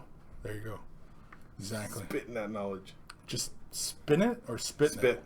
Holy man, we're already 2 o'clock. Oh no, we started a half hour late, so we still got email time. We still have time. Yeah, let's do an email. Let's go with this jingle. Email time. Yeah, it can never get old ever. Ever? It's not possible. It's not possible. Well, there you heard it first, kids. It's Yep. not possible. It's Not never getting possible. old. So, Carl, you hit it right on the head with that, and you know you can retire, buddy. Yeah. This is job's a good one. this is from Christopher. Got 3 done at my local gaming store painting day. Any tips on getting a better pick? Any tips on getting a better pick of the samurai? Any tips on getting a better pick? Don't hold your camera in your hand. Well, I mean, this is nice and clear. Oh, let me get a better picture. Let me get a better picture here. There we go. That's actually really clear. It's a really nice, clear picture. It looks like it was done with probably his cell phone, possibly. Possibly. The painting is not bad. I mean, the paint looks like where it should be. I mean, you know, you could work on a few things like, you know, thinning the color out a little bit. Also, priming. I mean, I suspect that these models have not been primed unless, of course, you brush primed it. But then, even then, I'd probably see some primer on the bottom. This isn't a GW Mini, is it? No, I don't think so. No. Yeah, Oh, look at this guy. Something of war or whatever it's Look at called. the hair on this guy. The flow. The flow. Cannot stop this flow. Yeah. Oh, he's got a big red arm. They dipped Yeah, in so- enemy's blood. Definitely, you know, I mean, there's definitely room to improve, but if this is like your first couple forays into painting, great effort. Oh, you can go clear the air? Oh. The samurai here, getting a better picture of the samurai. So, okay, so getting a better picture of your model requires really a couple things here. So, first off, you want a good light. In photography, you can have the most pro camera in the world, but if your lighting sucks, your picture's gonna suck, right? So lighting is paramount Soft. in photography. So if you have a lamp close by, okay, pull it by. Now typically, you can see, like, say for example, at my desk, I have 2 angle pose desk lamps. I have parchment paper on them. Let me be Vanna. You be Vanna? You be Vanna? Let me be Vanna. Anyway, so basically, you can just bring that light source close by. If you only have, say, 1 desk lamp, you can bring that 1 lamp by, and you can get like a piece of like white plastic card or even a piece of white regular paper, just regular paper, and use it as a bounce. So the light coming from the lamp, and it'll bounce, and it'll give you 2 fill lights onto the model, and it'll give you a uniform light source. And in fact, if you don't have, say, something to diffuse that light like the parchment paper, you can just simply have the 2 light sources, and in fact it would give you a very interesting look as well, because you'd have that harsh direct light, and then the bounce would also give you a soft light on the other side, which would give you a different kind of look, which is something I do sometimes as well. And you know, basically steadying your hand. But I mean, those pictures, those look like you had either your hands very well steady. I don't know if you were taking those pictures with a cell phone, or if those were taken with an actual camera or like a little point and shoot camera. I'm not sure, but they're nice and clear. They look like they were sit still, but I mean, you could have just very well stood your, kept very still with your cell phone taking the pictures. Good. That's very key. But again, very, very important is lighting. The lighting is very important. And so again, like I mentioned, if like I can see off into the distance in that picture, I can see that there's daylight. And so actually, if you'd have went by there and actually kind of like had that light off to your side and took the pictures, you know what I mean, and use that ambient light to light the model, I think you'd have had a better picture there. But you can't mix ambient with false lighting very well either, though, right? Well, the camera would differentiate. I had that problem when I first started with like a crappy camera, is everything was all yellowy because of the mix of. Yeah, well, that's colors and the stuff. color What balance. Yeah. But basic, like, 3-point lighting.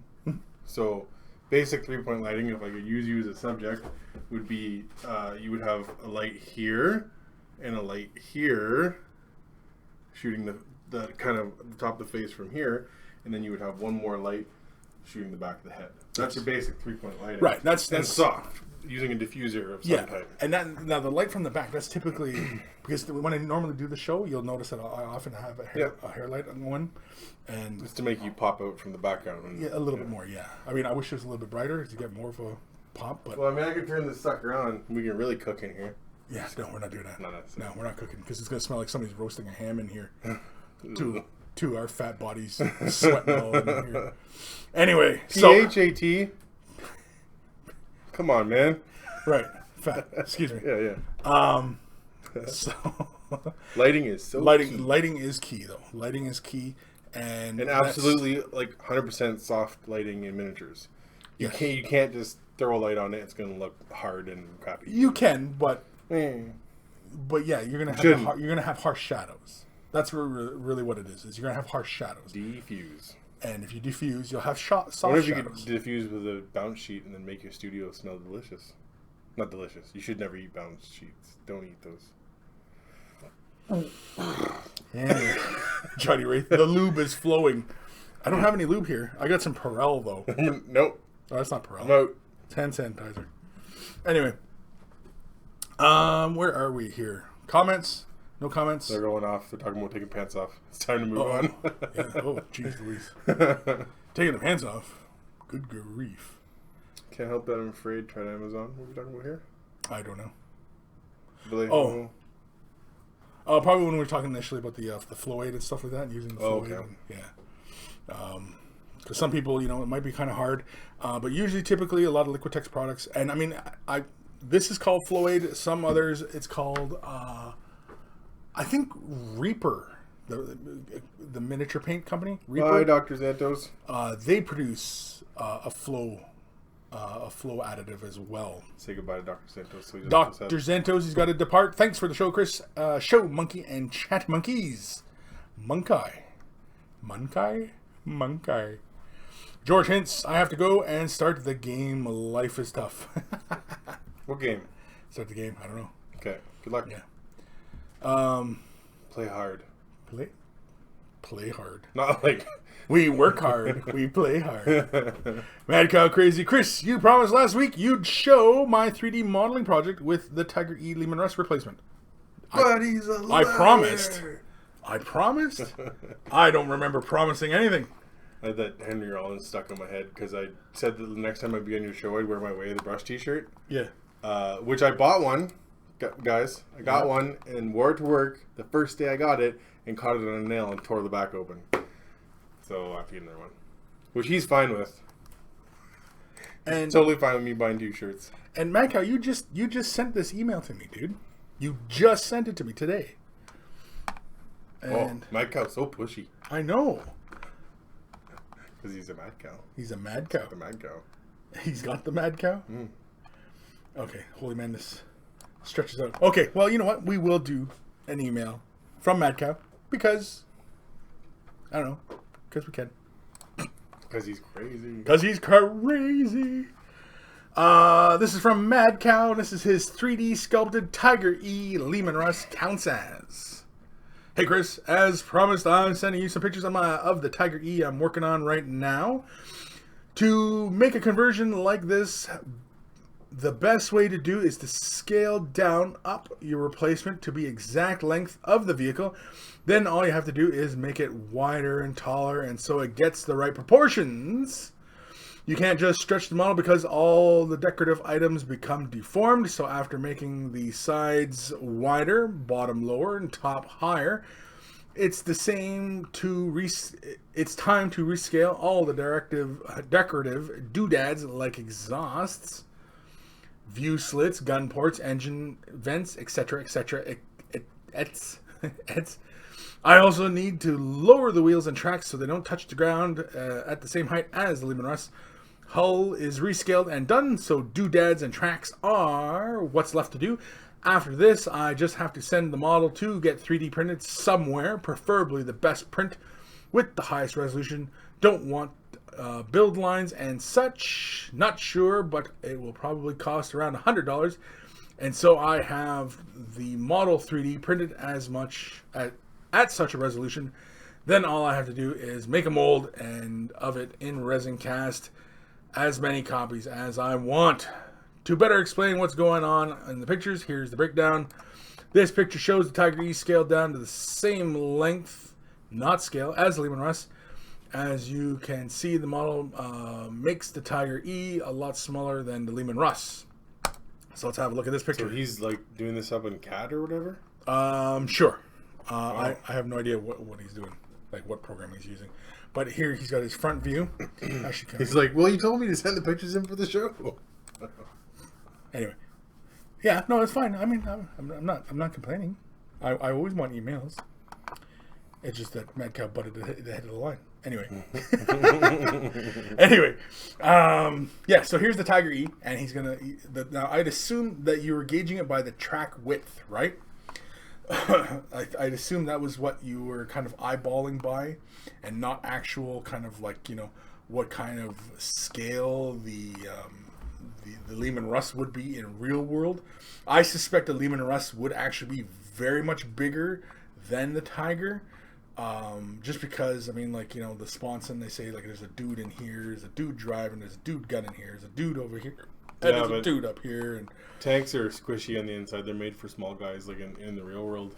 Possibly, but I mean... I used to work at a place that built LAVs, and, like, there's no way I'm going inside one. Yeah, because you're like a 6'10" kind of dude.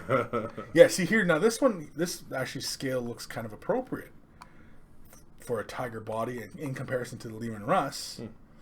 You know, and again, you know, the tracks will kind of work and everything like that. I think it's very cool. And so here he is. He's working out the mounts, I guess. So he's readjusting all the doodads. That's what it is. He's adjusting the doodads to be the right scale. So he's putting Lehman Russ stuff onto a Tiger body? Is that what's happening? You know what? I'm not sure. Yeah, he wants to put the turret on here, but he wants the Tiger body. All right. Yeah. Right? Right. Okay, here's like a little ruler thing so you can get the right proportions, I guess. Cool. Very, very cool. It seems like a lot of effort to like, I mean, couldn't you kit bash something similar to this?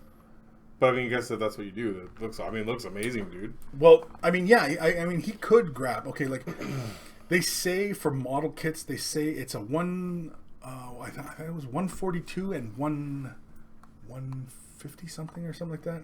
Is roughly like what we use in 28 mil type games. Is roughly the scale, and so yeah, he's just going through his work process. Yeah, his process for cool at scale. Yeah, no, it's very, very cool. Beyond me. And I mean, like, it's obviously not cheap to go through this process because, I mean, that's going to be a big 3D print. That's going to be a big chunk of whatever he casted it.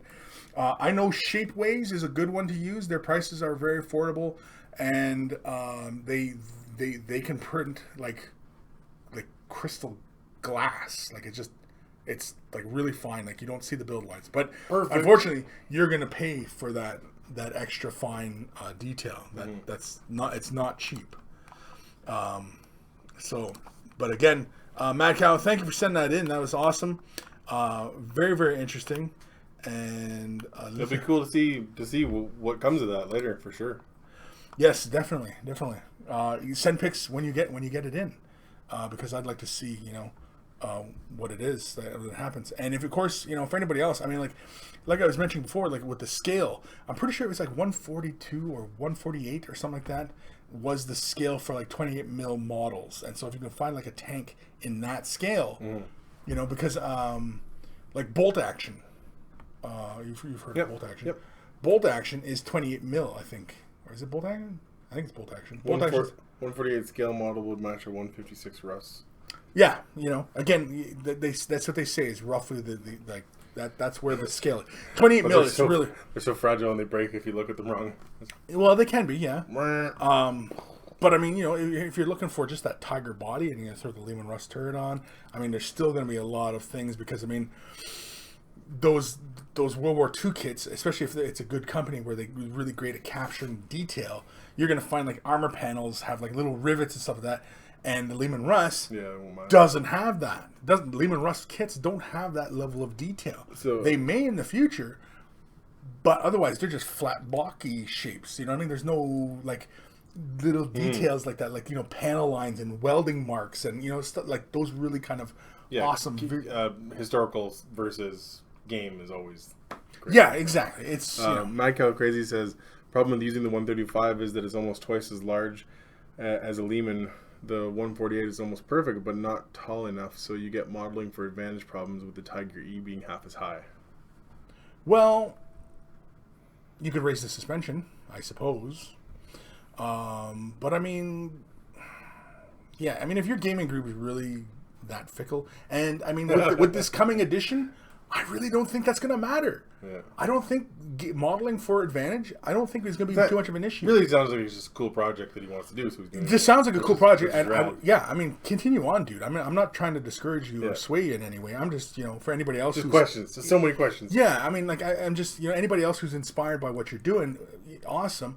And I mean, like, but they might not want to go that route because, again, that requires, a fairly substantial financial investment versus just, finding kits and, I wonder if Mad Cow comes out of scale modeling, like historical stuff, because to guys who've done that stuff, that kind of stuff is really important to them. Yeah, I wouldn't be shocked if Mad Cow does have a whole bunch of World War II tanks in his collection.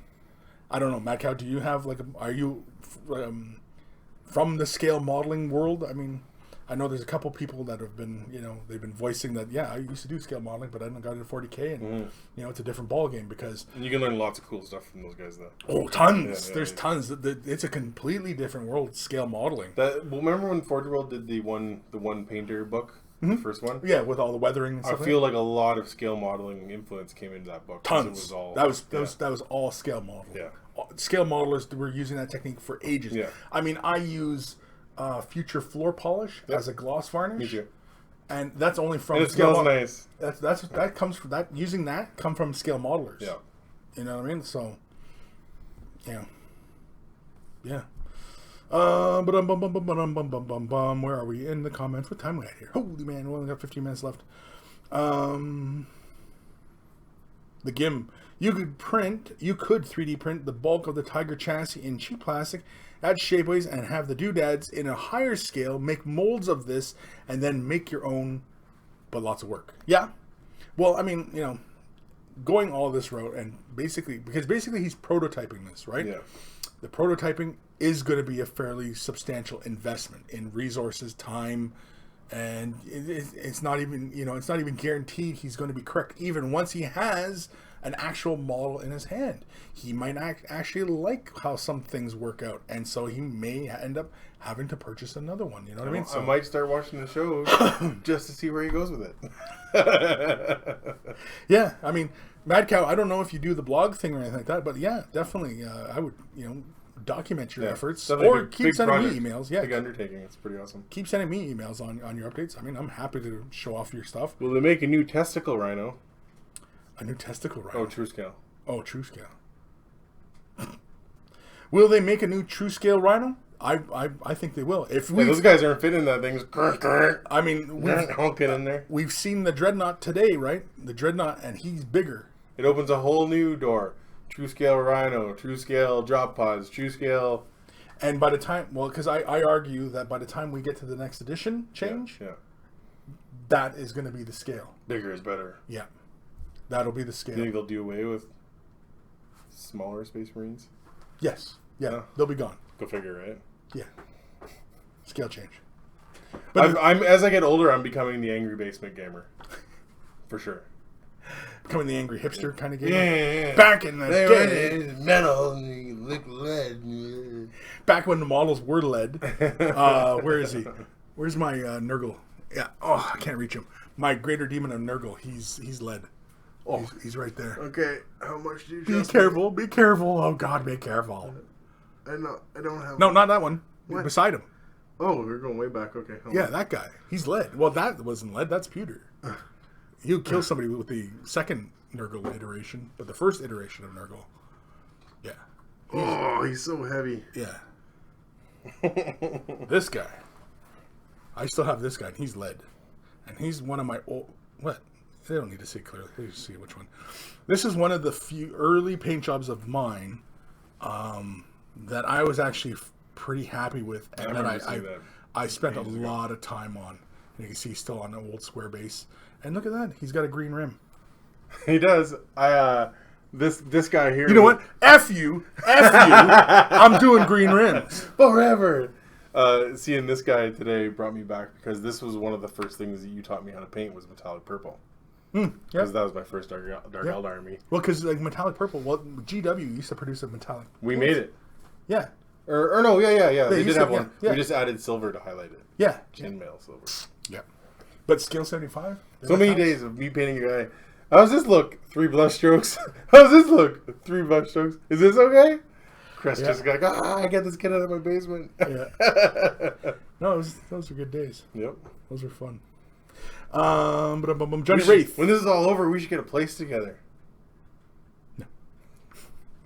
Johnny Wraith. Whoever complains about modeling for advantage with someone who is spending this much time and effort to do something cool needs to go F themselves. Yeah. Whoa, what happened? Johnny Wraith. He's saying basically the people who complain about the modeling for advantage. But I mean, like, if Mad Cow is spending this much resources on this to have something that looks cool, is unique, is different, and he plans to do like an entire like army, which is by the sounds of it looks like, right? Mm-hmm. You know, I mean, modeling for advantage. I mean, you know, yeah, F off. I mean, you're talking about like for tournament advantage. Yeah, well, that's a thing. Modeling for advantage, yeah. Like modeling all your Space Marines lying on their bellies. But we're just talking about love of the models here, really. So right, exactly. And we can move on that subject. Like, I'm sure Mad Cow is not modeling for advantage. And again, with this new edition change, I don't even think modeling for advantage. I don't think it's going to be a thing. I don't think the height of the weapon and all that is going to really matter that much. Yeah, chipping on metal models sucks. Or when you just finish painting your Greater Demon and then you hand it to Kris and then he drops it on the floor and it explodes. That also sucks. Which one was that? That was the one that looks like a goat. Slaanesh. Oh, right, yeah. The old Slaanesh. Yeah. And then he had like a claw and a sword. And I painted him all brown goatee. And I was like, look. And you're like, oh, neat. Yeah.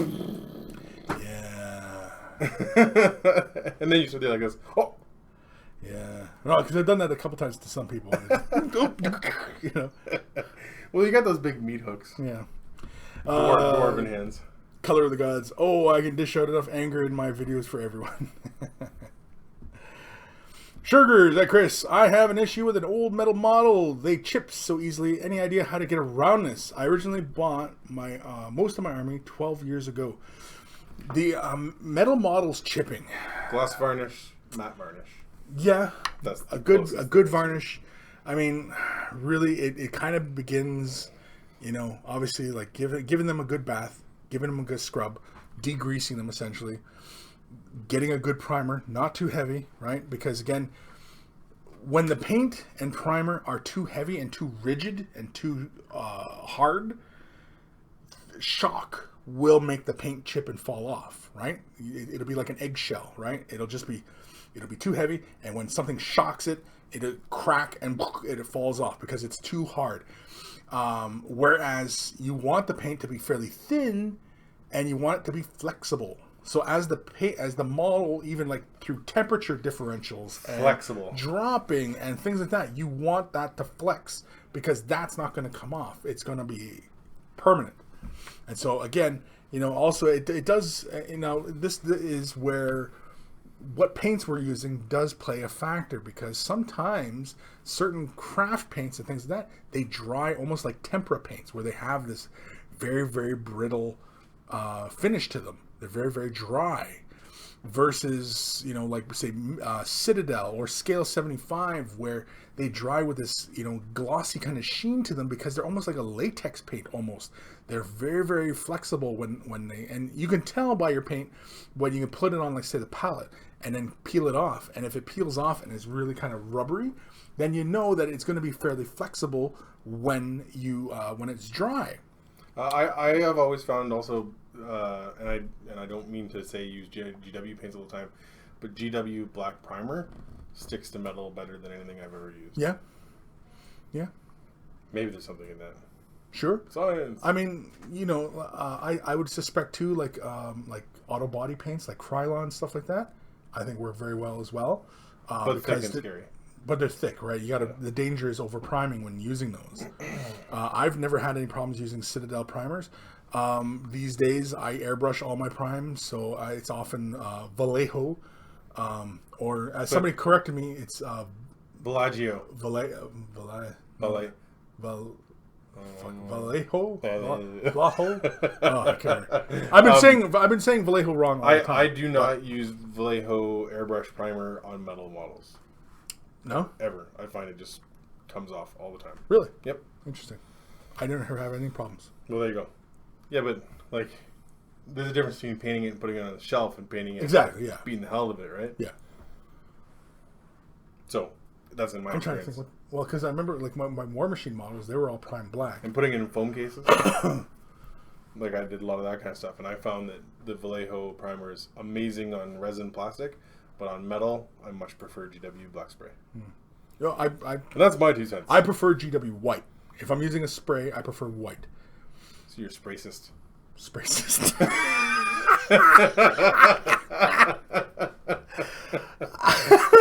Oh. Yeah. Dad jokes. Well, I don't think we can go any lower than that. Dad jokes for the win. Yeah, dad jokes for the win.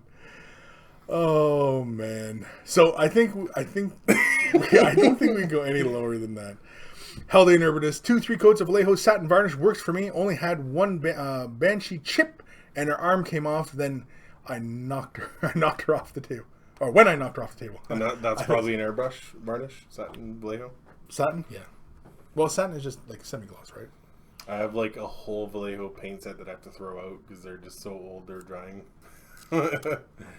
Mad Cow Crazy. There was also the time some guy who based all his Marines so they were walking in water, basically a torso on water effects. Oh wait, didn't somebody ask about water effects on their base? Yeah, someone was asking. I think he was talking about the water effect pushing down on the rim.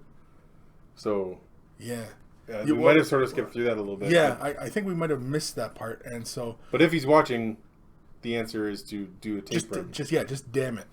Yeah, Just create a dam around it. with either tape or putty or clay. Plastic card works really well. Tape, probably twice around would be enough. Yeah. Masking tape. And then you fill it, and then it makes that crisp edge, and then you take that off once it's dry. Once it dries for a long time, like a day. Yeah. I mean, I wouldn't really use resin. I would probably use more like gloss varnish. Of course, if you're going that route, I mean, like you'd probably want to build a couple layers up. Build it up subtly. Yeah, depending on the depth. But I mean, some bases. I mean, like because I think it was that Corn Army we were looking at. I think that was him who was talking about the water, and there's really not a lot of room on those bases to throw water on. So I'm not too sure, and I think that's why I got off topic because I mean they all had that dry crack look. Yeah. And I was like, well, yeah, and I didn't see anywhere where you could put water, and so yeah. It might. I don't know. It might have been a split question. Yeah. Sure, but whoever was asking about the water effect on their bases, ask me again in a separate email. We'll cover that one again. And maybe send a picture of what. What exactly? What model you want to do? Or if you did send them in there and we missed it, sorry. Sugars, is Corax White the same thing as the White Scar spray? I do believe so. The Corax White, that's what it's titled now. I don't know why GW keeps like in the last couple of years they've changed like the names twice. Like their whole new paint line when it first came out, like the current range that it is, had all crazy new names, and then it seems like they changed a bunch of the names halfway through its release, and it's like, what the hell? Jim says his wife wants to know what happened to me. Why? What happened to you? I don't know. I'm old and ugly now. No. Is that what that means? I'm overweight and beardy. I got glasses. He's got glasses. That's what it is. Lots has happened to me. We could sit down and have some coffee sometime. I could tell you a few things. Yeah, Tyler. But I'm here. It's been a tough go. It's been a tough go. I'm trudging on. Yeah. It's a good thing I got good friends. Held in nervous. Yeah, I don't own a mirror brush, but just carefully brush it on in thin layers. Let it dry before applying another coat. Yeah, exactly. And that's very true of everything. When you're not airbrushing, it's just apply in very thin coats. Build up to the desired effect.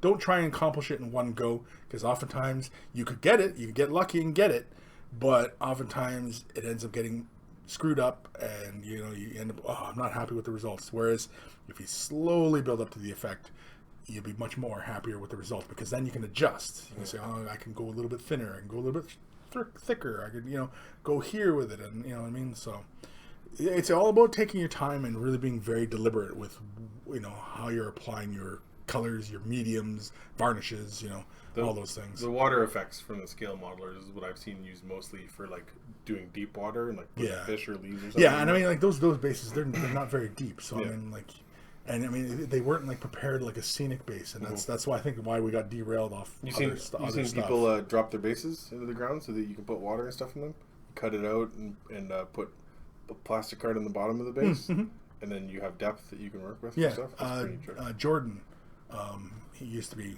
mini wargaming Jordan. He had his Circle of Orboros.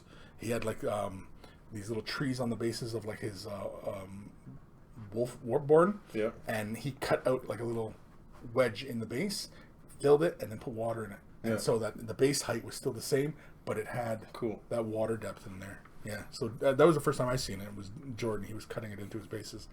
So, yeah. But is this Jim's wife? No. That's some fella in, I think, like Iceland or something. Kristen's? Yeah, I think it's some fella. This t-shirt is me before I put makeup in the morning. Sugars, doesn't gloss make it shiny? Yes, but gloss is better to put on the model first, and then you can put a matte on top, and then it can kill the shine. Just for better protection is really what it is. Gloss protects better rather than going with just matte, because sometimes matte, when it gets into the recesses, it gets kind of fuzzy and desaturates the color on the model, and it can just look kind of funny. Versus putting the gloss on, protects the model, and then throw the matte on just to kill the shine, and it looks fantastic. It looks great. Anyway, I think we're all done for the day. That was because we started I think roughly at 12:30, and so they say I look young for a 50-year-old. You do look young for a 50-year-old. 38, by the way. You're 30? Are you 30? I'm in July. Oh yeah. Okay, so you're 37. You're currently 37. Just about 38. Yeah. Okay. So and you're currently single? Never mind. Yeah, I'm currently single. I'm staying that way for a while. He's officially single. So Jim. So any of the girls out there, no, the 2 of you out there, no, that nobody called me ever. Feel free. Yeah. See, Chris. Yeah. Cool, man. He's an Icelander. Yeah, that's what I thought. Oh wait, Color God said something here. Chris, what are your thoughts on using analogous colors to shade and or highlight with? Analogous? For example, shading red with purple. I like it. Shading red with purple. Oh, okay. Shading blue with red purple. Red with blue. I like. Red with blue. Or red with green. Red with green. Green with red. Orcs I think look fantastic. Bye, Phil. When you use a bit of red tint in those shadows of orc flesh, it gives them almost, a more of a fleshier like appearance. It almost looks like if you really kind of study how they color Yoda or the Incredible Hulk in the movies, you'll see he's green, but when there's light playing on a surface, there's still some kind of fleshier red parts that kind of show through, and it gives you, a much more realistic kind of look to it. Like you see it a lot in like Star Wars with the computer animated Yoda, where they have the light playing through his green flesh, and really he's got other colors at play in his green flesh. And I think Orcs done that way. It looks really, really cool when their flesh is green, but the shadows take on a red or orange tinge, and it gives them a bit more of a life to them. And the computer animated Yoda is horrible compared to the puppeteer Jim Henson / Frank Oz Yoda. Whatever. Hipster. What? Hipster? I was raised by puppets, man. You are raised by puppets. Yeah. Doom Dark Crystal. I know. Can't wait. Let's hang out and watch it together. I'll drive here. I got it on Blu-ray. What? Yeah, I got it. Oh, the movie. Yeah, the movie. Yeah. No, I've seen that a bazillion times. Oh. Well, I'm talking about the Netflix thing. Oh. Okay, we'll Skype while we're watching it together so we can talk to each other watching it. Ooh, yeah. Popcorn? I got goosebumps. Yeah, okay.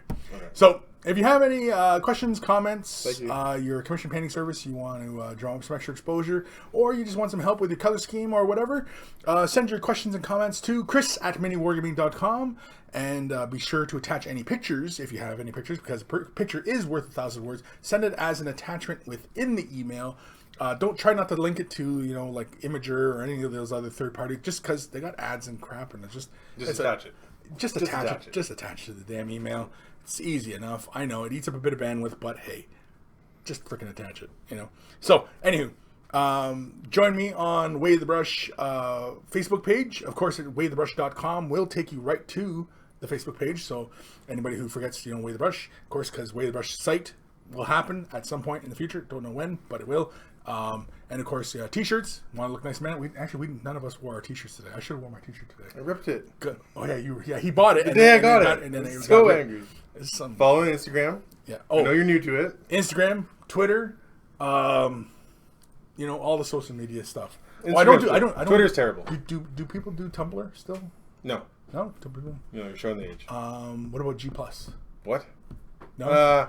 They got big in the miniatures, guys. I guess. I feel like Instagram is very popular still. Instagram has been very, very cool. Responsive. Cool stuff I've been posting, somewhat regularly on Instagram, and the response has been fantastic from you guys. You guys have been sending in, likes and thumbs ups, and of course in this video as well, and of course if you're back watching any other Way the Brushes, of course give them thumbs up and leave comments, and all that. I do see it, and I will respond to it usually in some sort of timely fashion.